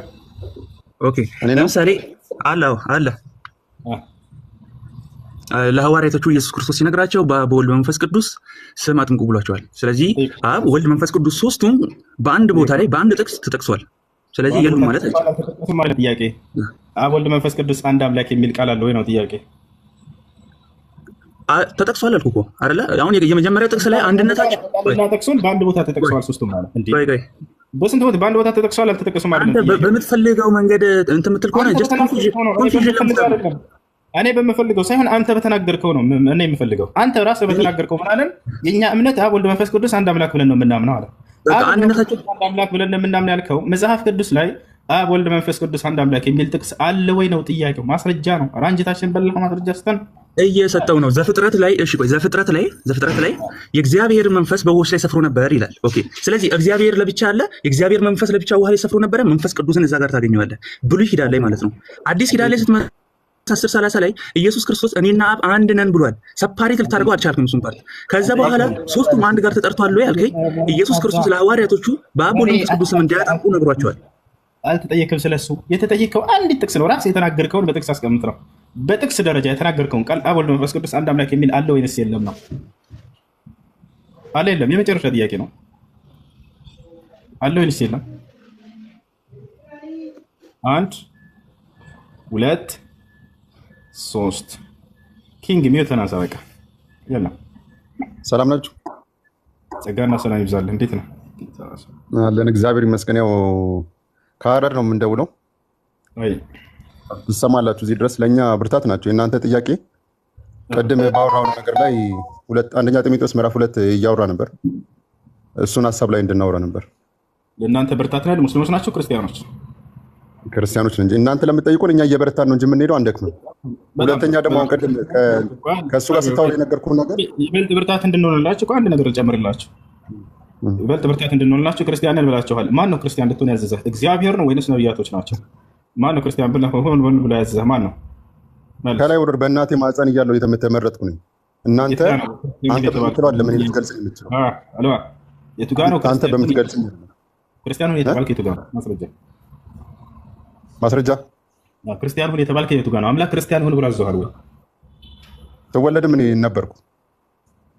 ስትወለድ ክርስቲያን አምላክ ክርስቲያን ሁን ብሎ ያዘዘህ የቱ ጋር ነው? ወይንስ ከአምላክ ትእዛዝ ውጭ ተወለድም ነበርኩ እኮ አልኩህ። ይሄን አሁን ክርክር አይደለም። ቅድም ብዙ ጊዜ ልጆችን በጣም ለማሳተፍ ጥያቄውን መልስ። የለም እኔ ከእናቴ ሆድ ማህፀን ውስጥ እኮ አልኩህ። ይሄን ድጋሚ አልነግርህም። አሁን ወደ ክርስቲያን ሁን ብሎ አላዘዘህም አይደል? ሲጀመር አንተ በፍጥረት ሲጀመር ነበርክ ይላል። የእናንተ ላይ ያለ ታሳየኛለህ። ወደ እሱ እመጣለሁ። ወላሂ እመጣለሁ። አዎ በፍጥረት ላይ ሁሉ ገና ስትፈጠሩ በዲን አልኢስላም ላይ እንደፈጠርኳቸው ብሎ ነግሮናል። ወደ እሱ እንመጣለን። ነገር ግን አንተ ክርስቲያን ሁን ብሎ እግዚአብሔር አዘው ነው ክርስቲያን የሆንከው ወይንስ በራስህ ፈቃድ ነው? ዝም ብለህ እኔ አምኜ አምነህ ነው እንጂ እግዚአብሔር ሁን አላለህም፣ ክርስቲያን ሁን አላለህም። ግን ስለተመረጥኩ ነው። ባልመረጥ ኖሮ እናንተ ጋር ገባ እናወራለን። አምላክ ባደረገው ድንጋጌ ላይ ተመርጠህ ከሆነ መስክርልን። እግዚአብሔር ክርስቲያን ሁን ብሎ አዞህ ነው ወይ ክርስቲያን ሆንከው? መልስ። ስለመረጠኝ ነው። እኔ ያው የእናንተን አይቼ ስላላዋጣኝ ይሄን ሃይማኖት እግዚአብሔር መርጦታል። እግዚአብሔር ክርስቲያን ሆን ብሎ መርጦ ይሄን አዟቸዋል። ክርስቲያን ስትሆን ሙስሊም ሆኖ ብሎ ቃል በቃል ስላዘዘን ሙስሊም ሆነናል። ያው ወላ ተሞቱን ኢላ ወአንቱም ሙስሊሙን ይለናል። አደራ ቆይ ወደ እሱ እንመጣለን። አብሽር እናሳይሃለን። ክርስቲያን ሆን ብሎ አዛር ወይ እኔ ነገርኩህ። ተመርጬ ነው እኮ አልኩህ። ለአንተ ሊገባ አይችልም አልኩህ። በመንፈስ ነው ለአንተ ለምንም ማን ነው የመረጠ? ክርስቶስ ክርስቶስ ክርስቲያን ያዟቸዋል። አሁን ወድጄው ነው በልቤ አምኜ የመረጥኩት እንጂ አንተ ወደህና ምነህ እንጂ አላዘዘህም ማለት ነው አይደለ? ጌታ ሰው ነው የምፈልገው። አምላክ በፍጹም ነቢያትን ክርስቲያን ሆኑ ብሎ አላዘዛቸውም። ግን ክርስቲያን ሆኑ ብርታት ሆኑ ክልን የሚለውን ነገር ያውና በክርስትና ራሱ ከአምላክህ ዘንድና ከነቢያት ከክርስቶስም ዘንድ የተመረጠ ሃይማኖት እንዳልሆነ እንድትገነዘብ ነው። ከዚህ በኋላ ብርታት ምን አይነት ብርታት ላይ እንዳለ አረግ አምላክ ስለዚህ ከአምላክ ዘንድ ከነቢያትም ዘንድ ከክርስቶስም ከነቢያቶች መካከል አንድ ነቢይ ከእርሱም ዘንድ የማይታወቅን ሃይማኖት መከተል እንዴት ብርታት እንደሚሆንላቸው አላውቅም። እኔ ሰው የሚገድል አላምንም። እገላለሁ። እስኪ እንዲያውም አንድ ጥያቄ፣ እናንተ ሰው ትገድላላችሁ? አብሽር ኪንግዬ፣ እናወራለን። ማርያም እናቴ ቤትሽ ናቸው ወይንም የተናሳ በተና ኪንግ ይኸውልህ ስናዘ ጊዜ ታዘን። እሺ በግርታ ጋር አሁን ደግሞ ቀጣይ ደግሞ ታወራለህ። ቤትሽ ናቸው ወይንም የተናሳው ማርያም እናቴ። ሄሎ አለ ወይንም አለሽ? ሄሎ ኪንግ አንሳ፣ በቃሽ። ስለ ግድያ ጀምረሃል። ስለ ግድያ ጥሩ መንገድ ነው የመጣ። ምንድን ያልከው? እውነት እናንተ እኛን ትገላላችሁ? እውነት እስቲ ይህን አሳይን፣ ግለጥና። እኔ ሆነ ባላምን ትገለኛለህ? እስቲ እውነቱን ዛሬ ሰው አይ ስለ እናንተ ነው አሁን። አንተ እኔን ትገለኛለህ፣ እኔ ባላምን ታደርጋለህ የሚል አንገለህ ማንገለህ ወላሂ አንገለህ። አቤት እግዚአብሔር ይድረስልኝ። ዛሬ ገና እውነት ስታወራ አየሁ። ዛሬ ገና አንተ ምን እንደተባለ ላሳየህ። አላህ በቁርአን ላይ ወቁል ለለዚነ ኡቱል ኪታብ ወልኡሚይን አስለምቱም ነው ያለው። ሙሐመድ ሆይ ለእነዚያ መጽሐፍ ለተሰጡት ለአይሁድ ለክርስቲያኖች ስለሙ በላቸው። ተሰለሙ፣ በእርግጥም ቀናውን ጎዳና ተመሩ ነው ያለው። ስለሙ የሚል ጥሪ እንጂ ግደላቸው አይደለም። ባልቀበልስ ላይክራሀ ፊዲን በሃይማኖት ማስገደድ የለም የሚለውን አንድ ያውጡለት። ባትቀበል ደግሞ ያው የታዘዘው ምን እንደሆነ እናሳየው። ላይክራሀ ፊዲን ግብር እስኪከፍሉ ድረስ ተዋጓቸው የሚል የለም። የእናንተ ቃል ወደ እሱ እንመጣለን። አሁን እዚህ ጋር ያውና አምላክ ምን አለ? በሃይማኖት ማስገደድ የለም ቃል በቃል ያው ከፈለክ ሱረቱል ካህፍንም ጨምርለት። ፈመን ሻአ ፈልዩእሚን ወመን ሻአ ፈልየክፉር አምላክ አለ። የፈለገ ያው ሱረቱል በቀራ ላይ የላሊቱ ምዕራፍ ላይ ምን ይላል? በሃይማኖት ማስገደድ የለም ይላል። ይታያል። አራት ነጥብ ሌላ ልጨምርለት። ፈመን ሻአ ፈልዩእሚን ወመን ሻአ ፈልየክፉር ይላል አላህ። የፈለገ ይመን የፈለገ ይካድ። አራት ነጥብ ያውና ምን ይላል? ዛሬ እውነት ትክክለኛ ነገር በመናገር ደስ ብሎኛል። ግን እዛው ላይ ደግሞ ስላላዘጋጁ ድረስ ተዋጓቸው።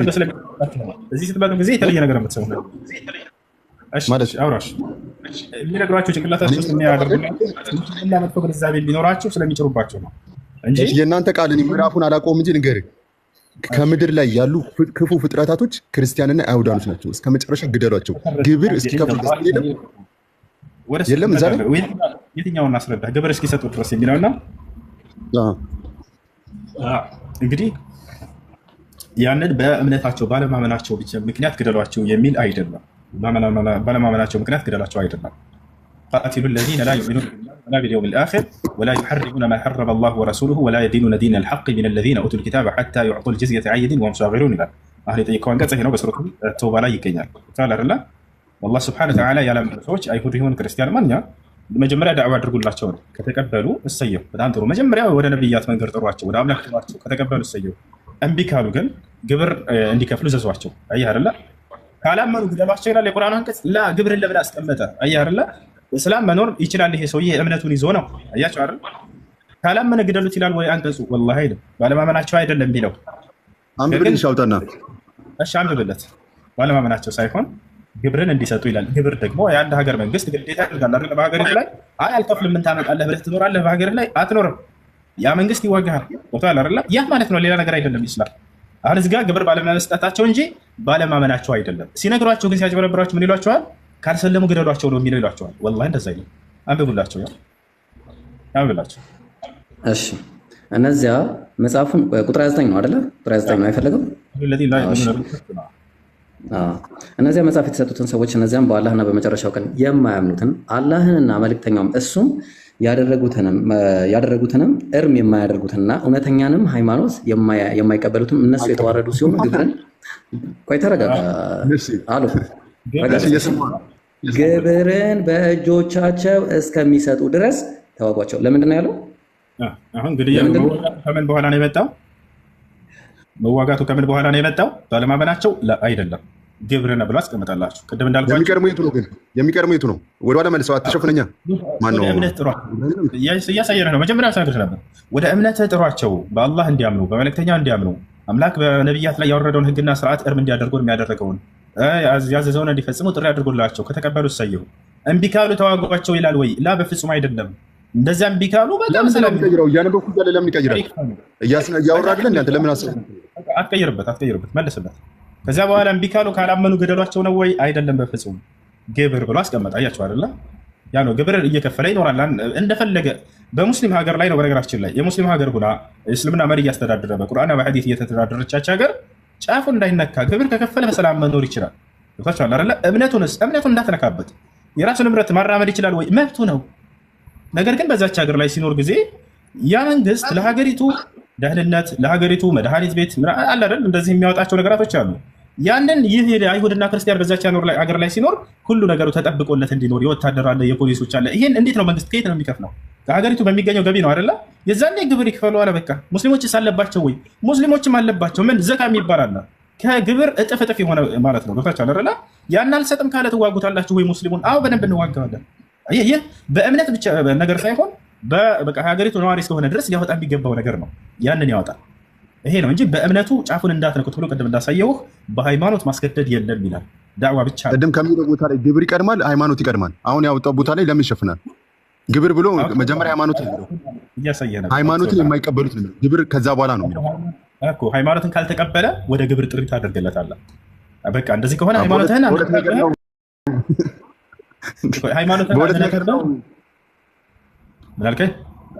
በሁለት ነገር ነው እንትን የምትሉት። ይኸው በእነዚያ መጽሐፍትም ከሰጡት ሰዎችም እነዚህ በአላህ በመጨረሻ ቀን የማያምኑትን ነው የሚለው። በአላህ በመጨረሻ ቀን የማያምኑትን፣ መጨረሻ ማለት ስለ ቅያማ ነው የሚያወራው። መጨረሻ ማለት ቅያማ ነው። በመጨረሻ ቀን የማያምኑትንም እርምም የሚያደርጉትን እውነተኛ ሃይማኖት ነው የሚለው። እውነተኛ ሃይማኖት የእናንተ ነው። ስለ እናንተ ነው እዚህ ጋር እያወራ ያለው። ለእኛም እየተናገረ እውነተኛ ሃይማኖት ሲል እናንተንም እኛንም ጨምር እየተናገረ የማይቀበሉትን ግብር በላ አሸፍንኛ ግብር እስኪሰጡ ድረስ በላት።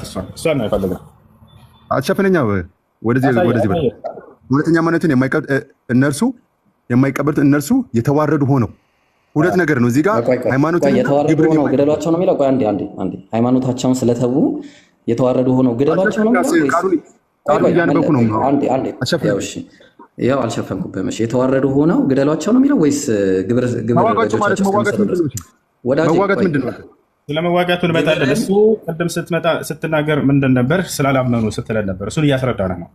ባለማመኑ አይደለም እያልኩህ ነው። ገብቶሃል አይደለ? ባለማመኑ አይደለም። ካላመነ መብቱ ነው። በሀገሩ ላይ መኖር ይችላል። በሙስሊም ሀገር እንዲሆን ራሱ እንደዛ ሚላለች። ከሱ በተጨማሪ የሚላለ ያላመነ ሰው መብቱ መኖር ይችላል ሚላለ። እሱንም ላሳየህ ነው። ገና ሐዲስ ላይ ነቢያችን ሰለላሁ ዐለይሂ ወሰለም ይላሉ። ሐዲስ ላይ መን ቀተለ ሙዓሀደን ለም የሪህ ራኢሐተል ጀና አሉ። በዚህ ነው ማነበው ነበረኝ ሰው ትሎብኝ ነው። ሐዲስ ላይ ነው እንትን ላይ ነው ያለው። ከቁርአንም ከሐዲስም እንሰጥሃለን። ነቢያችን ሰለላሁ ዐለይሂ ወሰለም ያው ምን ይላሉ እዚህ ጋር ቡኻሪ ላይ ሐዲስ ጋር ያለው የእንትኑ የቁርአን ላይ መጽሐፍ ነው። ቡኻሪ 6914 ላይ ይገኛል። ምን ይላል? መን ቀተለ ነፍሰን ሙዓሀደን አንዴት አዳምጠኝ። ቁጥሩን 6914 እየጻፍኩ ነው። እኔም ለማስታወስ እየጻፍኩ ነው። ቡኻሪ 6914 እዚህ ጋር ምን ይላል? መን ቀተለ ሙዓሀደን ለም የሪህ ራኢሐተል ጀና ይላል። አንዴ ይብራ አውጣላቸው። ቃል ኪዳን ያለውን የሌላ እምነት ተከታይ የገደለ ሰው የገነትን ሽታ ያገኝም ነው ያሉት። ከሙስሊሞች ጋር ቃል ኪዳን ያለው ያ ማለት ግብር በመክፈል ሁሉ ቃል ኪዳን አለው። ይሄን የገደለ ሰው ከእናንተ መካከል ገነትን ሳይሆን የገነትን ሽታ ታገኟትን ብለውናል። ጫፉን መንካት አይቻልም። እግዚአብሔር ዛሬ ገና እውነት አወራ። እውነት ስንት አይነት ሰው ተከራክረናል እኛ እዚህ አሁን ያለንበት ዌዘር ራሱ በጣም አሉ፣ ብዙዎች አሉ እንደናንተ። ግን አንድ ቀን እንደዚህ ብለው ነው ያውቁ። አንድ ቀን ያውና ያው የገነትን ሽታ አታገኙም ከነካችሁት ብለውናል። አንድ መንቀተል ያውና መን ቀተለ ነፍሰን ሙዓሀደን ለም የሪህ ራኢሐተል ጀና ከሙስሊሞች ጋር ቃል ኪዳን ያለውን የሌላ እምነት ተከታይ የገደለ ሰው የገነትን ሽታ አያገኝም ብለዋል። ጫፉን መንካት አይቻልም። የራሱን እምነት መንካት አይቻልም። እምነቱ ቦታቸው አይደለ? ያ ቃል ኪዳን አለው ከሙስሊሞች ጋር ቃል እስካለው ድረስ ይሄን ከሃዲ የገደለ ሰው የገነትን ሽታ አታገኙም እንዳትነኩ ብለውናል። አይ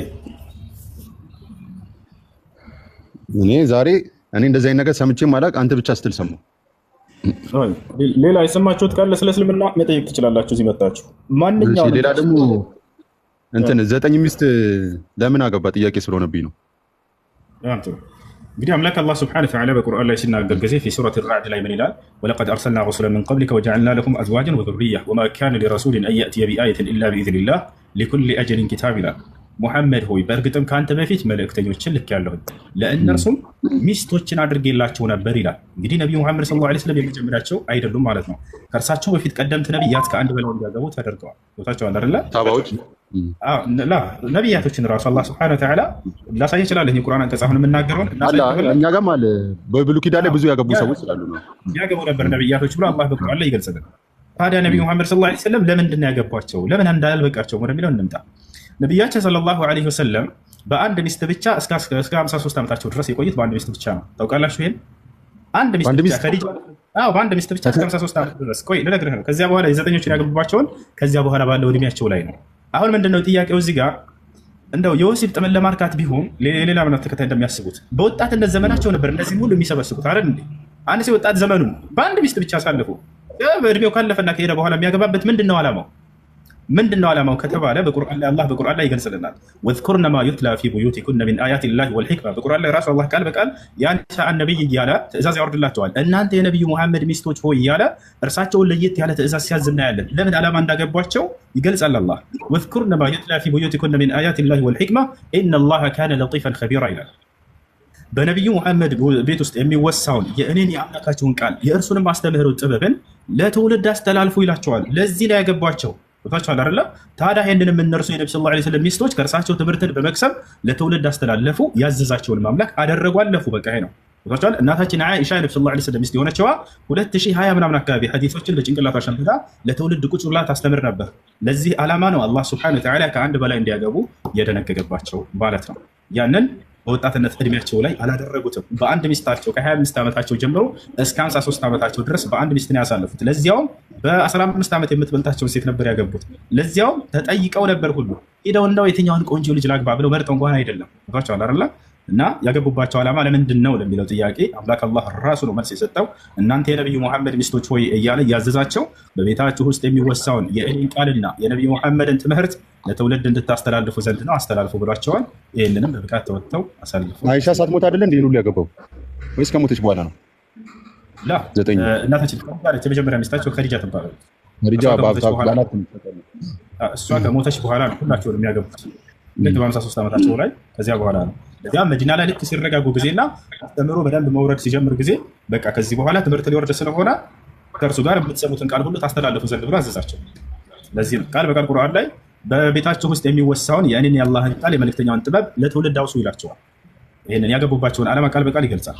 አንድ ያወጣለትና ላሳይህ ለምን እንዳገቧቸው። እንዴት ሱረቱል አሕዛብ ላይ ያወጣላቸው ወዝኩርነ ማ ዩትላ ፊ ቡዩቲኩነ ሚን አያቲላሂ ወልሂክማ የሚለዋል። እናንተ የነብዩ መሐመድ ሚስቶች ሆይ እያለ ቃል በቃል እየተናገረ ማለት ነው። እሺ ያ ኒሳ አነቢ ሱረቱል አሕዛብ ሱረቱል አሕዛብ ቁጥር 32 ላይ ያለ ወረድ ብሎ ደግሞ ያዘዘባቸውን እናያለን። ሱረቱል አሕዛብ አሕዛብ ስንት ላይ ምዕራፉ የአሕዛብ ምዕራፍ ወደ ላይ አድርገው 30 አካባቢ መሰለኝ 30 ላይ እስኪ እንትን ሁሴን ሰላም ምዕራፍ 30 ምዕራፍ 30 ሩም ነው። ከሱ በታች ወረድ በል 37 አገኘሁት 33 የአዩሃ ነብይ የሚለው ነው። ያ ኒሳ ነብይ እያለ ይናገራል። እናንተ የነብዩ መሐመድ ሚስቶች ሆይ እያለ ቃል በቃል ሲጠራቸው እናያለን። ወረድ ብሎ ትእዛዙን ደግሞ እዛው እናያለን። ሱረቱል አሕዛብ ቁጥር 30 ላይ ይኸው ያ ኒሳ ነብይ ቁጥር 30 ላይ ይኸው እናንተ የነብዩ ሚስቶች ሆይ በአማርኛ አሳያቸው። በአማርኛው ያውና እናንተ የነብዩ ሴቶች ሆይ እያለ ያዛቸዋል። አሁን ስንት ላይ ትገባለህ? ወረድ በልና ወዝኩርነ ማ ዩትላ የሚለውን ተመልከተው ያዛቸዋል ማለት ነው። ያውና ፊ ቡዩቲኩን ከአላህ አንቀጾችና አሁን ልብ በሉ ከጥበቡም በቤቶቻችሁ የሚነበበውን አስታውሱ። አላህ እዝነቱ ረቂቅ ውስጥ አዋቂ ነውና እያለ ይናገራል። እዚህ ጋር ማለት ስለ ሚስቶችን እያዘዛቸው ነው። በቤት ውስጥ የሚወሳውን በነቢ ሙሐመድ ቤት ውስጥ ያንን አውሱ ለትውልድ እያላቸው ነው። ወዝኩርና አውሱ እያላቸው ነው። ማ ዩትላ ፊ ቡዩቲኩነ ሚን አያቲላሂ ወልሒክማ በቤታቸው ውስጥ የሚወሳውን የእኔን የአላህን ቃልና ልክ እንዲሁ የመልእክተኛውን ጥበብ የሚለው ሱናን ነው የነብዩ ሰለላሁ ዐለይሂ ወሰለም አስተምህሮን አውሱ እያላቸው ነው። አውሱ ይላቸዋል። ይሄንን ከእርሳቸው ትምህርትን ቀስመው ለትውልድ እንዲያስተላልፉ እንዳገባቸው እንዳደረገ ይሄን አላህ ሱብሓነሁ ወተዓላ ያዘዘበት የሆነ የቁርአን አንቀጽ ነው። ይህ እነርሱን የተመለከተ ትእዛዝ ነው። እዚህ ነው። እሺ የእናንተን ትምህርት ለምንድን ነው እኛ ማንማረው? መማር ትችላላችሁ። ያው እየተባልክ አችልም አሉ። በፍጹም ሲጀመር ማንም ሰው ቆይ ዛይድኩና ጠየኳቸውና ማንም ሰው ሻሃዳ ሳይዝ የእኛን ቁርአን መጻፍ አይችልም፣ እንደ ሐራም የሚቆጠሩ ለሩት። ችግር የለውም ትችላለህ። እንደዚህ አፕሊኬሽን አለ፣ እሱን አውርደህ እንደፈለክ መማር ትችላለህ፣ ማንበብ ትችላለህ። ማነው እንደዚህ ያለው? አይ መረዳት ነው። ለምሳሌ አሁን ያልገባኝ ቦታ ላይ ስጠይቅ ማን ነው የምጠይቀው? እኔ እኮ የቅርብ ያሉትን ሰዎች ናቸው። እነሱ ደግሞ እኛ ለምስልበት ፈቃደኛ ነው። አማርኛ የሚለውን እንትን በልና አንተ ጥያቄዎች ካሉ ይዛና እኔ ማንኛውም ጥያቄ ክርስቲያን ካለ እዚህ ጥያቄ ገብቶ መጠየቅ ይችላል። ማንበብ ከፈለጋችሁ ቅዱስ ቁርአን በአማርኛ የሚል አለ። እሱን አንዴ የተመልከቱትና ይሄን እዚህ ጋር አውርዳችሁ እንደፈለጋችሁ ማንበብ ትችላላችሁ። ታያችኋል። ያው ቅዱስ ቁርአን በአማርኛ ይላል ይሄ አፕ። ያው እሱ ኢብሮ እያሳያቸው ነው። ይሄንን አውርዱትና በዚህ ላይ የምትፈልገው ማንበብ ትችላለህ። ሀሱ እኔ አንድ ጥያቄ ነበረኝ። እሺ ጥያቄው ምንድን ነው? አይ ቃሉን እንድታብራራልኝ ነው። በእናንተ ጂሃድ ማለት ምን ማለት ነው? በጣም ጥሩ ጥያቄ። ጂሃድ ማለት ያኔ በሁለት ሰዎች መካከል የሚደረግ የሆነ ፋይት ማለት ነው። አላህ ሱብሓነሁ ወተዓላ ለመጀመሪያ ጊዜ ጂሃድን ያዘዘው ነቢ ሙሐመድ ሰለላሁ ዐለይሂ ወሰለም በሁለት ሰዎች መካከል የሚደረግ ፋይት ነው። ሊያጠቃ የመጣ አካል አለ። ከዚያ ከአካል እየተከላከልክ የምታደርገው የማጥቃት ስራ ጂሃድ ይባላል። ጂሃድ ማለት ታገለ ማለት ነው። ጂሃድ ማለት ትግል ማለት ነው። ባጭሩ ጂሃድ ትግል ነው። አይ የሆነ አንድ ጥቅስ ላይ አይችን እናንተና አንድ ሰው ጂሃድ ላይ ያለ እየገደለ ከሞተ ማንም ያላየውን የተንደላቀቀ ኑሮ በገነት ይኖራል ይላል። የእናንተ እንትን በጣም ያ ሊያጠቃህ የመጣ አካል አለ። ከዚያ ከአካል ራስህን እየተከላከልክ እያለህ በምታደርግ ጊዜ ለምሳሌ በእምነትህ ምክንያት ሊገልህ መጣ ሰውየው እምነትህን ካለቀክ ብሎ የዛኔ ከራስህ እየተከላከልክ በምታደርግ ጊዜ ተገደልክ አንተ። የዛኔ ሼር ትሆናለህ፣ ሰማዕት ትሆናለህ። ሰማዕት ማለት ነው አንተስ ቢሆን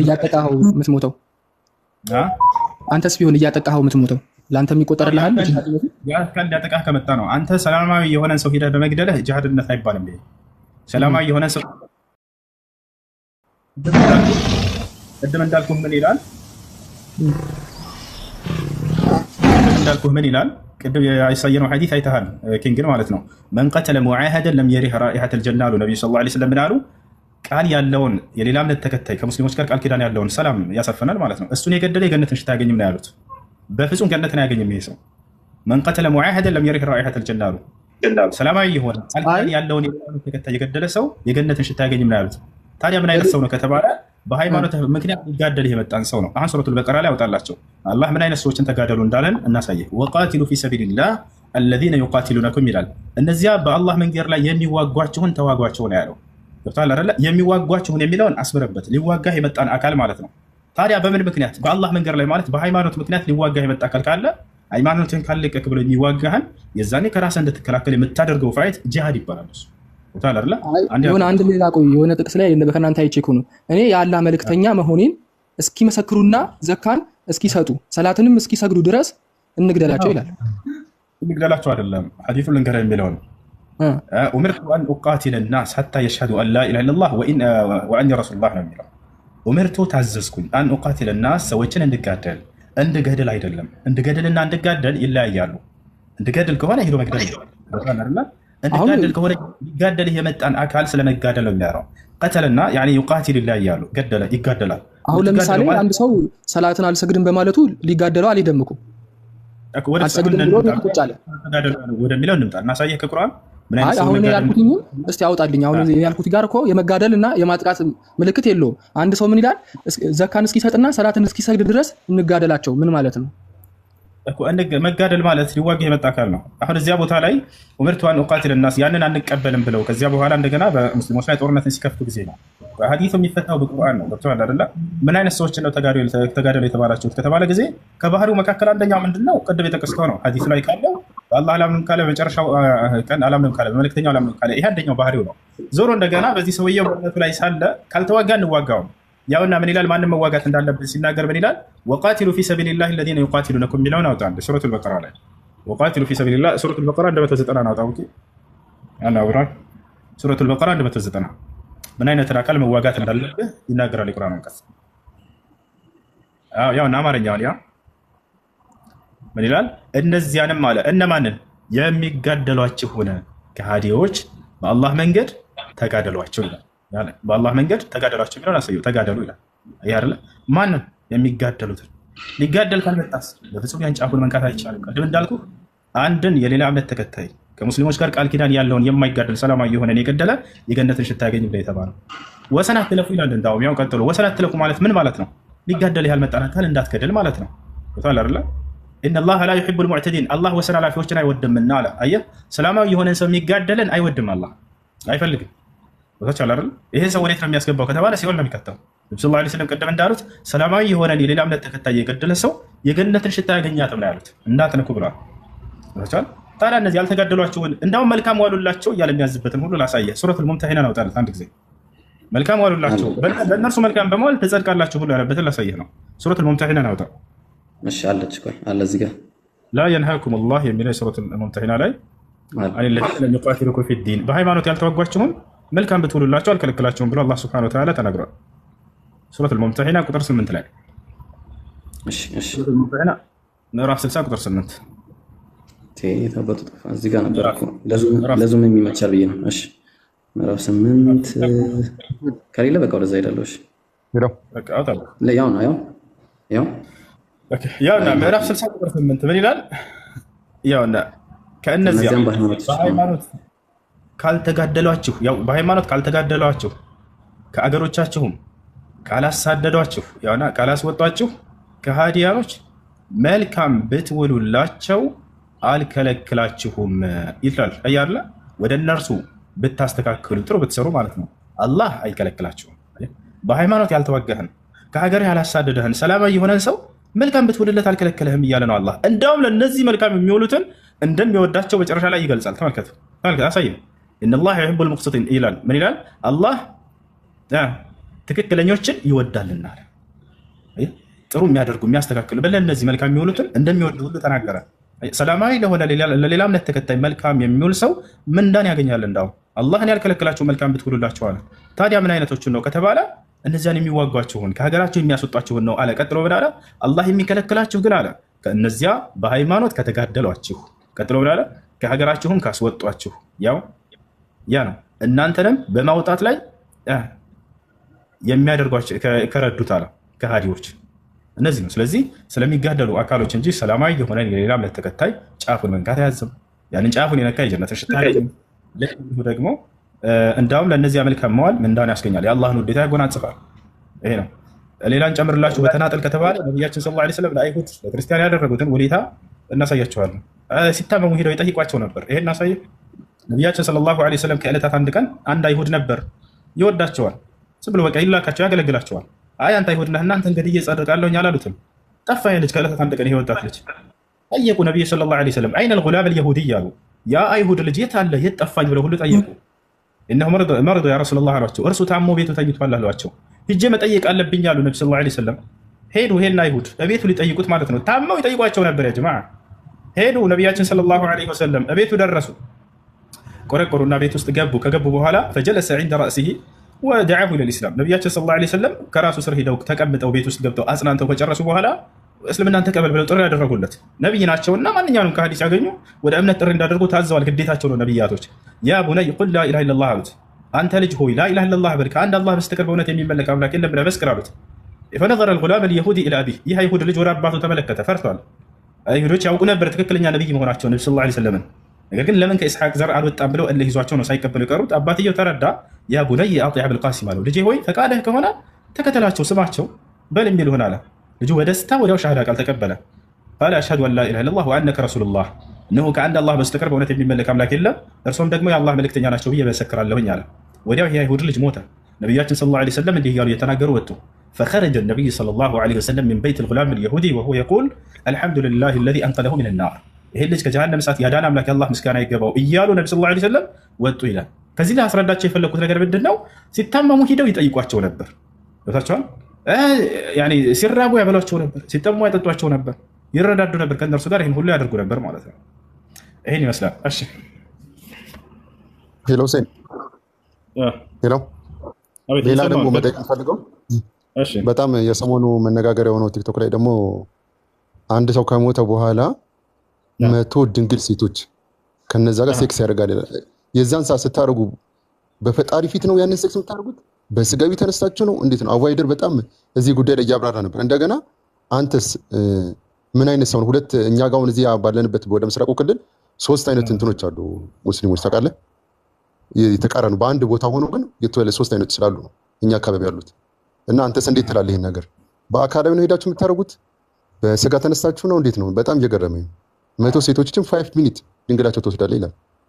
እንደዛ የሚል የለም። 100 ሴት ድንግል ትወስዳላችሁ የሚል የለም። እንደዛ ነው። ከየት አምጥተው ነው ያወራው? ይሄ ያጣለህ ነው፣ ضعيف ነው። አንድ ትክክለኛ ቡኻሪና ሙስሊም ላይ ያለው ሶሒህ እንጂ ሌላን ሐዲስ የማይቀበሉ የሐዲስ ዘጋቢዎች ቡኻሪና ሙስሊም ላይ አንድ ሰው በዛ ከተባለ 2 ሚስት ብቻ እንደሚያገባ ያው እንደውም ይሄ መጀመሪያ ደረጃ ለሚያገኙት ተብሎ ነው የተገለጸው። ከመጀመሪያው ጣላችሁ ሐዲሱን ያው ምን ይላል? አወሉ ዙምረቲን ተድኹሉ ኢለል ጀና ይላል። ያው ምንጭን ያዘው። እሺ አንድ ሰው በዛ ከተባለ 2 ሚስት ብቻ ነው የሚያገባው።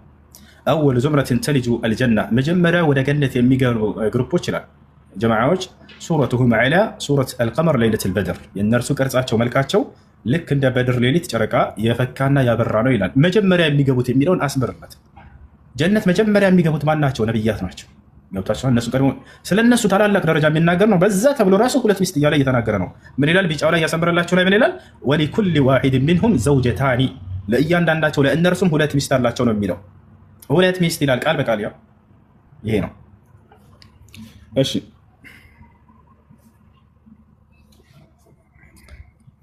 ሌላ ጥያቄ ነው?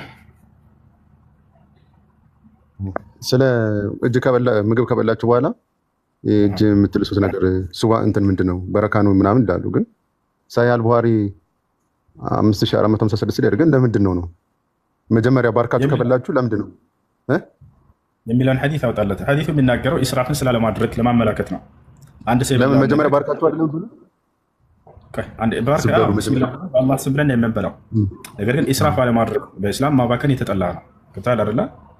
ከማባከን አንፃር አላህ በቁርአን ላይ ምን ይላል?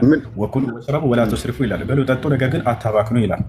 ኩል ወልበስ ወሽረብ ምን ገይሪ ኢስራፊን ወላ ኹየላ አሉ ነቢ ሰለላሁ ዐለይሂ ወሰለም። ብላ ጠጣ፣ ነገር ግን ሳታባክን ሳትኮራ እያሉ ይናገራሉ። ሰውየው እዚህ ጋር ካለው ያንን ይላ ሰው ነው፣ ግዴታ አይደለም። በነገራችን ላይ ከፈለገ ነው፣ ካልፈለገ ቢታጠበው ችግር የለው፣ መብቱ ነው። ከበላህ በኋላ ሰውየው ቢልስ ይችላል። እሺ ባል ሰውስ ወንጀለኛ ሆናለሁ? ላ አትሆንም። እውነት አንተ ነህ ዛሬ ከምታወራው በጣም እየገረመኝ ነው። የምሬ ነው። ላሳየህ በቁርአን ላይ እንደዚህ ነው። ለይሰ ሚን ባቢል ውጁብ ከግዴታ አንጻር አይደለም። አላህ በቁርአን ላይ ብሉ ጠጡ ካለ በኋላ አታባክኑ ይላል። ነቢያችን ሰለላሁ ዐለይሂ ወሰለም ብሉ ጠጡ ሳታባክኑና ሳትኮሩ እያሉ ይነግሩናል። ከዚህ አንጻር ነው እየተነገረ ያለው እንጂ ያንን ለይሰ ሚን ባቢል ውጁብ ከግዴታ አንጻር አይደለም። ግዴታ አይደለም። ሰውየው ባይልስ ራሱ ችግር የለውም። በላህ አይደለ? ታጠበው፣ ችግር የለውም፣ መብትህ ነው። ዛሬ የሚገርም መልስ እየመለስክልኝ ነው። እሱ ግን በእነሱ እንትን የለም እንደ መጋባትና መብላ መጠጣት የለም ገነት ውስጥ ምድር ላይ የለም። መጠቅሱ አላውቀውም። ምን ይላል ኢየሱስ ክርስቶስ ሲጠይቁት በሰማይ ምድር 5 ስለ እስልምና መረዳት የሚፈልግ ሰው ካለ ከእስልምና ብቻ እንመልስላቸዋለን። ፈልጋለህ የሚል ካለ የዛን እናነጻጽርላቸዋለን። አብነት ጥያቄ ያለ ስለ እስልምና ማወቅ የምትፈልገው ሌላ ጠይቅ። እንትናችሁ ላይ እንትናችሁ የእናንተ እንትን ላይ የገነት በሮች የሰይፍ ጥላ ስር ናቸው ይላል። ምን ለማለት ነው? እስኪ አብራራልኝ ይሄንን። በጣም ጥሩ። ቃለ ነቢዩ ሰለላሁ ዐለይሂ ወሰለም አልጀነቱ ተሕተ ዚላል ሲዩፍ። ትክክል ነህ። ነገር ግን ያ ስለምን እየተወራ ነው? ስለ ጂሃድ እየተወራ ነበር። ቅድም እንዳልኩ ሊዋጉህ የመጡ የሌላን እምነት ተከታዮች በምትዋጋ ጊዜ ወደኋላ ብሎ ሰው መሸሽ የለበትም አይደለ? ጦር ሜዳ ላይ ቆንክ፣ ከጠላት ጋር የተፋለምክ ነው፣ ሊዋጉህ ነው። ሌሎች ወንድሞችህን አሳልፈህ ሰጥተህ ወደኋላ መሸሽ የለብህም አይደለ? የዛኔ መሸሽ እንደሌለባቸው በዚያን ጊዜ በአላህ መንገድ ላይ በሚሰው መስዋዕት በሚሆኑ ጊዜ ገነትን እንደሚያገኙ እየገለጹ ነው ነቢ ሰለላሁ ዐለይሂ ወሰለም። ስለዚህ ወደኋላ እንዳትሸሹ ነው። የሚገርምህ ግን ይህን ሐዲስ ከመናገራቸው በፊት ነቢ ሰለላሁ ዐለይሂ ወሰለም እዚያው ላይ ምን ይላሉ? ነቢ ሰለላሁ ዐለይሂ ወሰለም ላ ተተመኑ ሊቃአል ዐዱው ወሰሉላህ አልዓፊያ አሉ። ገና ሲጀምሩ ሐዲስን ምን ብሎ ነው የሚጀምረው? አደራችሁን ከጠላት ጋር ተገናኝታችሁ መዋጋትን መፋለምን እንዳትመኙ ይላሉ። ይልቁንስ አላህ ሰላምን እንዲያሰፍን ለምኑት። ነገር ግን ከመጣ ወደኋላ እንዳትሉ ጀነት ያለችው ከሰይፍ ጥላ ስር ነውና ብለው ተናገሩ። ይሄ ነው እንደውም ይሄን ከመጀመሪያው ሐዲሱን ላሳየህ። እንደው ሰላምን ለምኑ ነው ያሉት፣ ጦርነትን አትመኙ ብለው ነው ሐዲሱን የሚጀምሩት። አንድ ያወጣላቸው አቡበክር ቁጥሩን ልንገርህ። ተኽሪጅ ሐዲስ ላ ተተመነው ሊቃእ አልዐዱው። ታፕታፕና ኮፒ ሊንክ እያደረጋችሁ እሺ። 2 ሰው 3 ሰው የሚያደርግ ነው የሚመስለው። ታፕታፕና ኮፒ ሊንክን ሁላችንም እናድርግ። ያ ጀማ በርቱ። ማሻአላ ቡኻሪ 2965 እሺ፣ ጠይቀው ጋር 2300 ነው ያልከኝ? 2965 አለ። ልክ እንደው ደግሞ 3024 ላይ አለ። 2965 እዚህ ላይ ይኖራልሽ። ገና ሲጀምር ሐዲሱ አደራ ከጠላት ጋር ተገናኝታችሁ መፋለምን እንዳትመኙ ብለው ነው የሚጀምሩት። የሚገርመው ሰላምን ጠርተው ነው። ነገር ግን ሰላምን አልፈልግም ብሎ የመጣን አካል ስትዋጉ ወደኋላ እንዳትሉ። የዛኔ ብትሰው እንኳን ያኔ መስዋዕት ሆናችኋል። የዛኔ መስዋዕት ብትሆኑ እንኳን ሰማዕት ናችሁ። ፈኢነል ጀነተ ተሕተ ዚላል ሲዩፍ እያሉ የተናገሩት አውጣው ያው ያል አዩሃ ናስ ብለው ይጀምራሉ። ሰዎች ሆይ ያሉ ላ ተተመነው ሊቃእ አልዐዱው፣ ያው ከጠላት ጋር ተገናኝታችሁ መዋጋትን መፋለምን አትመኙ። ታዲያስ ወሰሉላህ አልዓፊያ፣ ይልቁንስ በእናንተ በእነርሱ መካከል አላህ ሰላምን እንዲያሰፍን ተማጸኑት አሉ። ታዲያ ለእነሱ እንጸልያለን። አላህ ሰላምን እንዲያሰፍን በመካከላቸው ለምኑት፣ መፋለምን እንዳትመኙ እንዳትፈልጉትም አሉ። ፈኢዛ ለቂቱሙሁም፣ ነገር ግን ካገኛችኋቸው ሊዋጉ ከመጡ ፈስቢሩ፣ ጽኑ አሉ፣ ወደኋላ እንዳትሉ። ወዕለሙ፣ እወቁ፣ አነል ጀነተ ጀነት ተሕተ ዚላል ሲዩፍ፣ ከሰይፍ ጥላ ስር ነች ብለው የተናገሩት ከዚህ በኋላ ነው። ወዕለሙ አነል ጀነተ ተሕተ ዚላል ሲዩፍ ثم قال اللهم منزل الكتاب مجري السحاب وهازم الاحزاب اهزمهم وانصرنا عليهم ብለህ እንድል ለገሰን ብለው ነብዩ ሰለላሁ ዐለይሂ ወሰለም ተማጸኑ ይላል። ይሄ ነው ገብቷል። አብነት አለ አብነት የተናሳ አዎ ይሄ ነው ገብቷል። እሺ ሌላ ጥያቄ አለ? እኔ አለኝ። የአላህ ስም ይተረጉማል እንዴ በእናንተ? የአላህ ስም ይተረጉማል። ትርጉሙን እናውቃቸዋለን። እሺ የአላህ ስም ይተረጉማል። በተለያዩ ቋንቋዎች የተለያዩ እንትኖች አሉት ማለት ነው። በሁሉም ሀገር ቋንቋ በሁሉም ቋንቋዎች ይተረጉማል። በአማርኛው ምንድን ነው? በአማርኛ አላህ የሚለው ትርጉሙን ማወቅ ፈልገህ ነው? አላህ የሚለው ትርጉሙ በብቸኝነት የሚመለከው አምላክ ማለት ነው። በአረበኛ ራሱ አላህ የሚለው አልኢላህ አልማዕቡድ ቢልሐቅ፣ በእውነት የሚመለከው ብቸኛው አምላክ ማለት ነው። በአማርኛ ልክ እንደዚህ ማለት ነው እንደተናገርኩት፣ በእውነት የሚመለከው ብቸኛው አምላክ። ማንኛውም የአረበኛ ቃል ትርጉም አለው። በእንግሊዝኛ ሲሆን ጋድ ነው። በእንግሊዝኛ ሲሆን ልክ እንዲሁ ብቸኛው አምላክ የሚለው ጋድ የሚለው ከሆነ የሚተካው በዚያ ይተረጉማል። በእንግሊዝኛም በአማርኛም በኦሮሞኛም ቋንቋ ጋድ አይተካውም። ጋድ ነው ባለ እኮ አይተካውም። ጋድ የሚለው ትርጉም ምንድን ነው? አምላክ ማለት ነው አይደለ? እሱማ ትርጉሙን ሳይሆን ፍቹን አሁን በአማርኛ በእንግሊዝኛ እያለን ስለሆነ በእንግሊዝኛ ሙስሊሞች ጋድ ብለው ነው የሚጠቀሙት ወይ ለማለት ነው። በእንግሊዝኛ ሙስሊሞች ጋድ ብለው ይጠቀማሉ። ሌላ የሚጠቀሙበት ቃል አለ? አይ እኔማ ካለ ለመጠየቅ ነው። እንደዛ ብለው ነው የሚጠቀሙት፣ ጋድ ብለው ነው የሚጠቀሙት አይደለ? ስለዚህ ያ ምን ማለት ነው ከተባለ በአማርኛ ኢላህ በብቸኝነት የሚመለከው አምላክ እንደማለት ነው። አላህ ጋድ ተብሎ አይተረጎምም። ሁወ አልመእሉህ አልመዕቡድ ይላል። ያው እና ይሄ ነው በአማርኛ። በእንግሊዝኛ ጋድ ማለት ነው ማለት ነው። መሐመድ አይሆንም እያለ እኮ ነው። መሐመድ ምንድን ነው የምትለው? የተናንሳ አይተካውም። ኢት ሃዝ ዲፍረንት ሚኒንግ አለው። ሁሴን አፖስትሮፌ ጎድሰስ ሊሆን ይችላል። ይሄ ወደ ጣዖት እንትን ይወስዷል እና ኤግዛክትሊ አላህ የሚለውን አይተካም። ጣዖታውያን ስለተጠቀሙበት አይደለም አሁን ጥያቄያችን። ጋድ የሚለው ትርጉም ምንድን ነው? አይተካውም። አላህ የሚለውን አይተካውም። ዑለማዎች እንደዛ ነው የሚሉት። ይተካዋል አይተካውም ሳይሆን ጋድ የሚለው ትርጉሙ ምንድን ነው ነው ጥያቄው። ጌታ ማለት ነው። ስለዚህ አምላክ አላህ ሱብሓነሁ ወተዓላ ስለ ራሱ ሲናገር ጊዜ አልኢላህ ቅድም ያወጣኸውን ትርጉምን አውጣው። አልመእሉህ የሚለውን አውጣው አረበኛ። ያውን አልመእሉህ ማለት ነው ማለት ነው። ምን ማለት ነው አልመእሉህ ማለት? እኔ ነው ይዘከኛለሁ። በብቸኝነት የሚመለክ አምላክ ማለት ነው አላህ ማለት እኮ። ታዲያስ ጋድ ማለት ግን እንደዛ ማለት አይደለም ነው። ጋድ የሚለው ለምንድን ነው የሚጠቀሙበት እነሱ? ዲፍረንት ፐርፐዝ አለው። የተለያየ ፍቻ አለው። አላህ የሚለውን አይተካም ነው። አሁን የእንግሊዝኛ ትርጉሞች ላይ አላህ ነው የሚቀመጠው። ይተካል አይተካም ሳይሆን አሁን ለምሳሌ በእነሱ ለመግባቢያ ያክል ነው።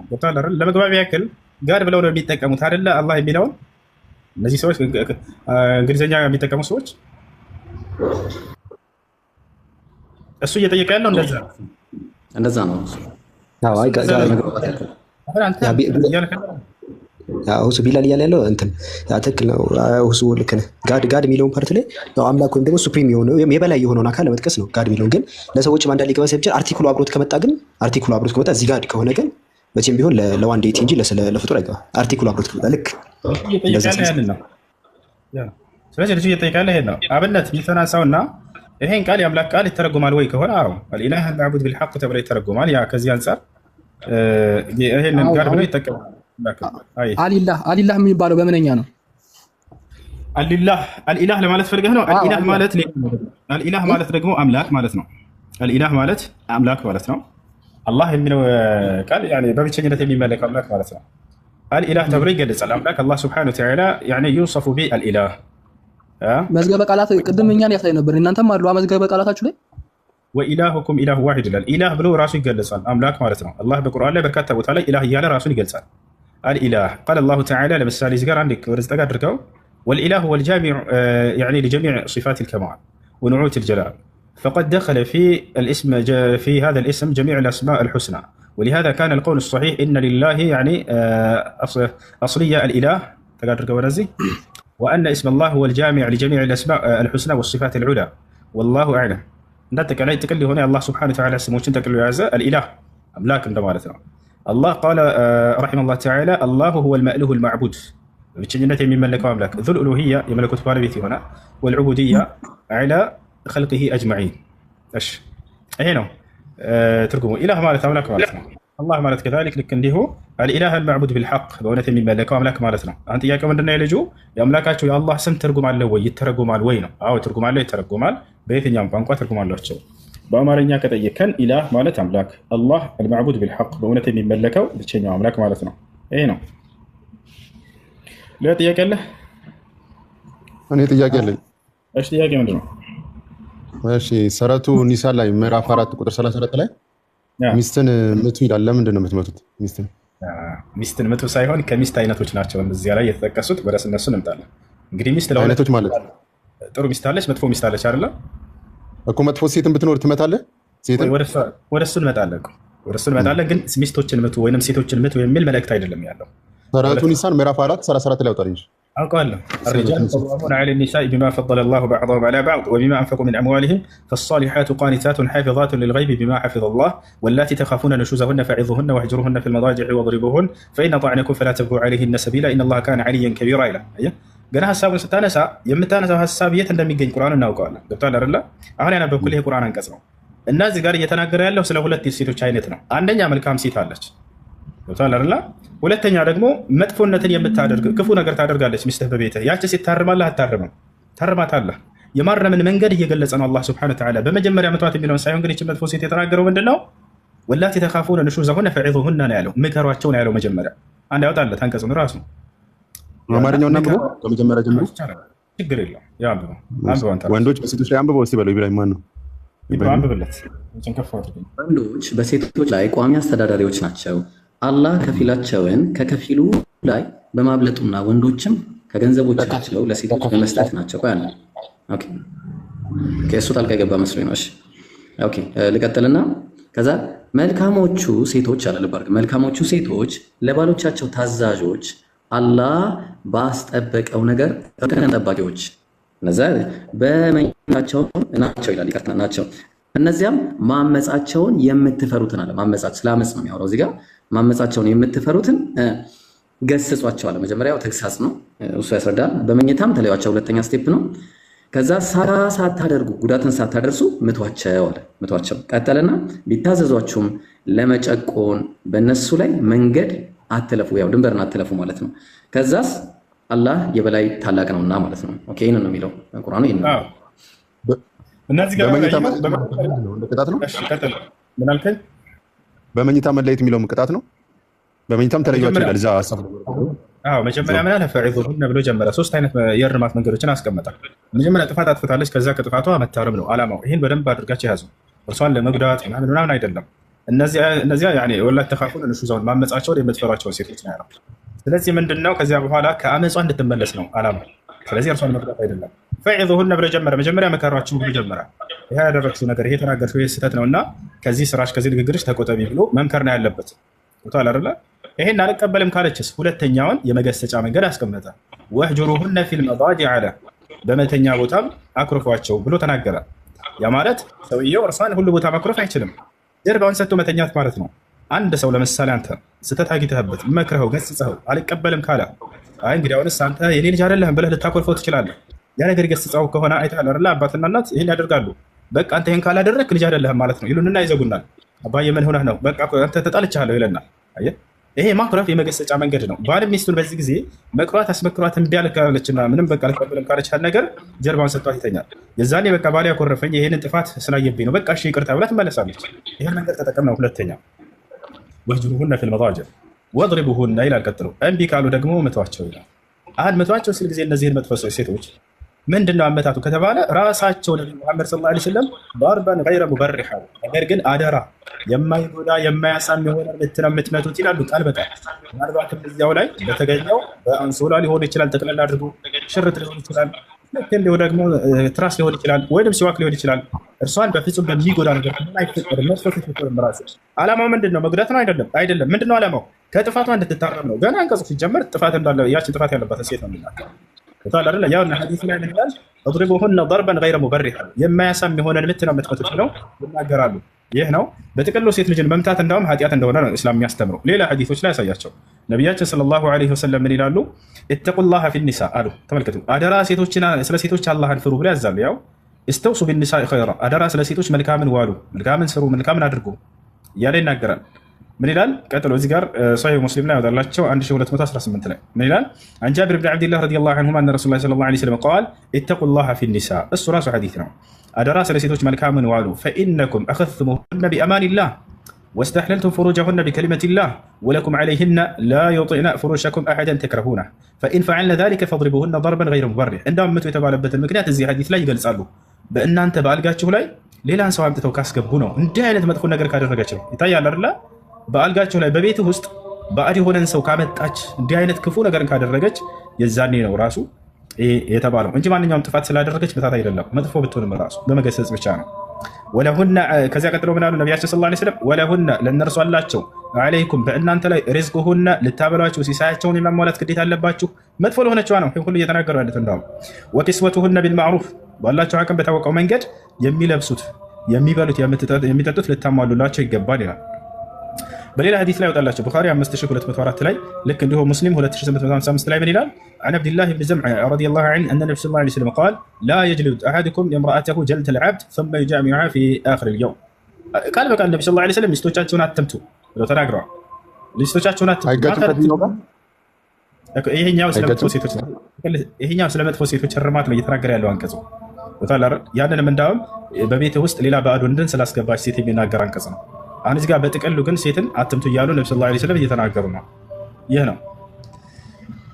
እሺ ይሄን ይመስላል። አንድ ሰዓት ምን አልከኝ? ሌላም ጥያቄ ነበረኝ። እሺ ሌላኛው ጥያቄ ምንድን ነው? እንትን ነብዩ መሐመድ ልጅ ሞተውባቸው ነበር፣ ኢብራሂም የሚባል ከማርያ ቅጥያ የወለዱት እሱ ምንም ልጅ ሳይወልድ ነው እንደሞተው? ማን? ነብዩ ሰለላሁ ዐለይሂ ወሰለም ነቢያችን ሰለላሁ ዐለይሂ ወሰለም ከማርያ ቅጥያ የወለደው ኢብራሂም የሚባል ልጅ ወልደው ሞተውባቸዋል። ሌሎችም ወልደዋል። 7 ልጆች አሏቸው። ከዚያ መካከል አንደኛው ነው ኢብራሂም። 7 ልጆች ወልደዋል በህይወት የዛን ጊዜ በነቢያችን ሰለላሁ ዐለይሂ ወሰለም 7 ልጆች ወልደው ነበር። 7 ልጆች ወልደዋል። አንድ ልጃቸው ናቸው የተራባቸው እና ዘር ምናምን ያፈራቸው። ሌሎቹ አልፈዋል። ፋጢማ አንድ ልጅ ብቻ ነው ያላቸው ማለት ነው። 7 ልጆች አሏቸው። ስማቸውን ልንገርህ ፈልጋቸው ከሆነ አንደኛ ቃሲም ወንድ 3 አላቸው፣ ሴቶች 4 አላቸው። ቃሲም፣ አብደላህ፣ ኢብራሂም እነዚህ ወንዶች ናቸው። ሴቶቹ ደግሞ ዘይነብ፣ ሩቀያ፣ ኡሙ ኩልሱም፣ ፋጢማ ይባላሉ። እነዚህ ናቸው። እነዚህ ልጆቻቸው ናቸው። ከማርያ ቅጥያ ጋር ያለ አይሻን አልፈታትም ነበረ። እዚህ ጋር አይሻ ከሱ ጋር ቅሬታ ስለነበረ ቅሬታ ተፈጥሮ ነበር። መናፍቆች በመካከል ገብተው የፈጠሩት እንትን ነበረ። አይሻ ከሌላ ሰው ጋር ተኝታለች ብለው ዋሽተውባት ነብዩ ሰለላሁ ዐለይሂ ወሰለም ይዛኔ አልፈቷትም። ነገር ግን ወደ ቤቷ የቁርአን አንቀጽ መጥቶ እውነቱን እስኪገልጽ ድረስ ቤቷ እንድትቀመጥ አድርገው ነበር። የቁርአን አንቀጽ መጣ ሱረቱ ኑር 2ኛው ገጽ ላይ ንጹህ እንደሆነች ተገለጸ። አምላክ አላህ ገለጸላት። ነብዩ ሰለላሁ ዐለይሂ ወሰለም ቃል በቃል አማ አንቲ ፈቀድ በረአኪላህ ብለው መሰከሩላት። አንቺንማ አላህ አነጻሽ ከተወነጀልሽው ነገር ብለው መስክሮላታል። ይህንን እናሳይህ ትፈልገዋለህ? ከዛ ጋር የሆነ ቅራኔ የሚጋጭ ነገር አይቼ ነበር ታውቃለህ።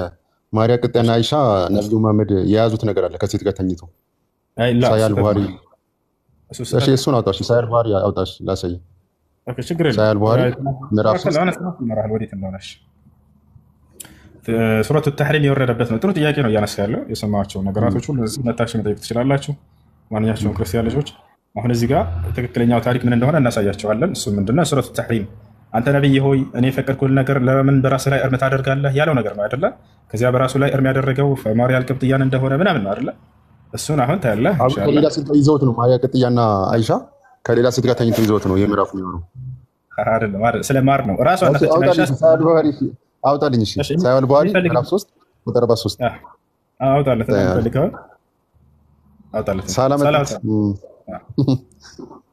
ኢብራሂም ሄደ አሉ ሁላቸውም አሉ። አብሽር ቆይ አይ ሳላህ አድርገሽ እኔ አሁን ልወጣ ነው ወደ ውጭ።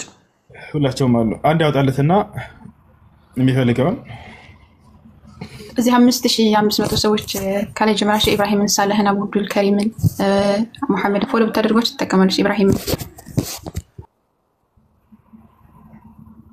ዛሬ ማለት አንዴ ኪንግ አንዴ ሁሱ ሁለቱም ሰበብ ንዙል አለ ሲሐዎቹም አሉ ሁሉም አሉ።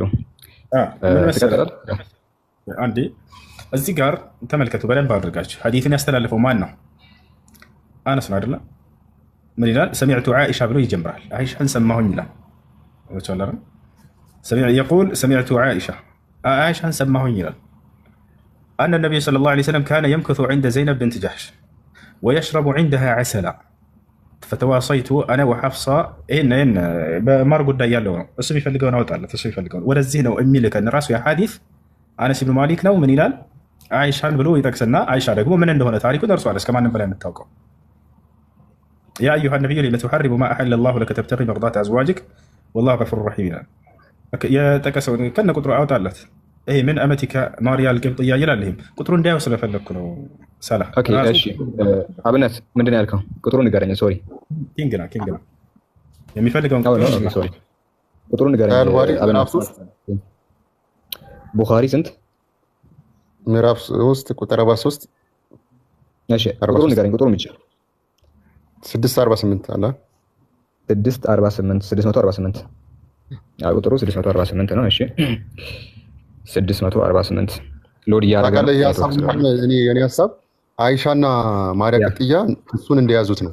ከነሱ ውጭ ሄዶ ጠይቀሃል። ሁሴን ይሄ ነው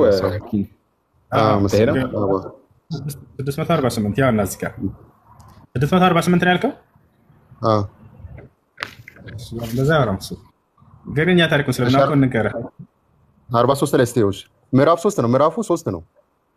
43 ላይ ስቴ ቼክ አድርግሽ 643 ቁጥሩ በትክክል ንገረኝ። ምዕራፍ 3 ቁጥር 43 ላይ ስቴ የሚባል የለም። ቁጥሩን ይሄኛውን ቁጥር ትክክል ንገረኝ።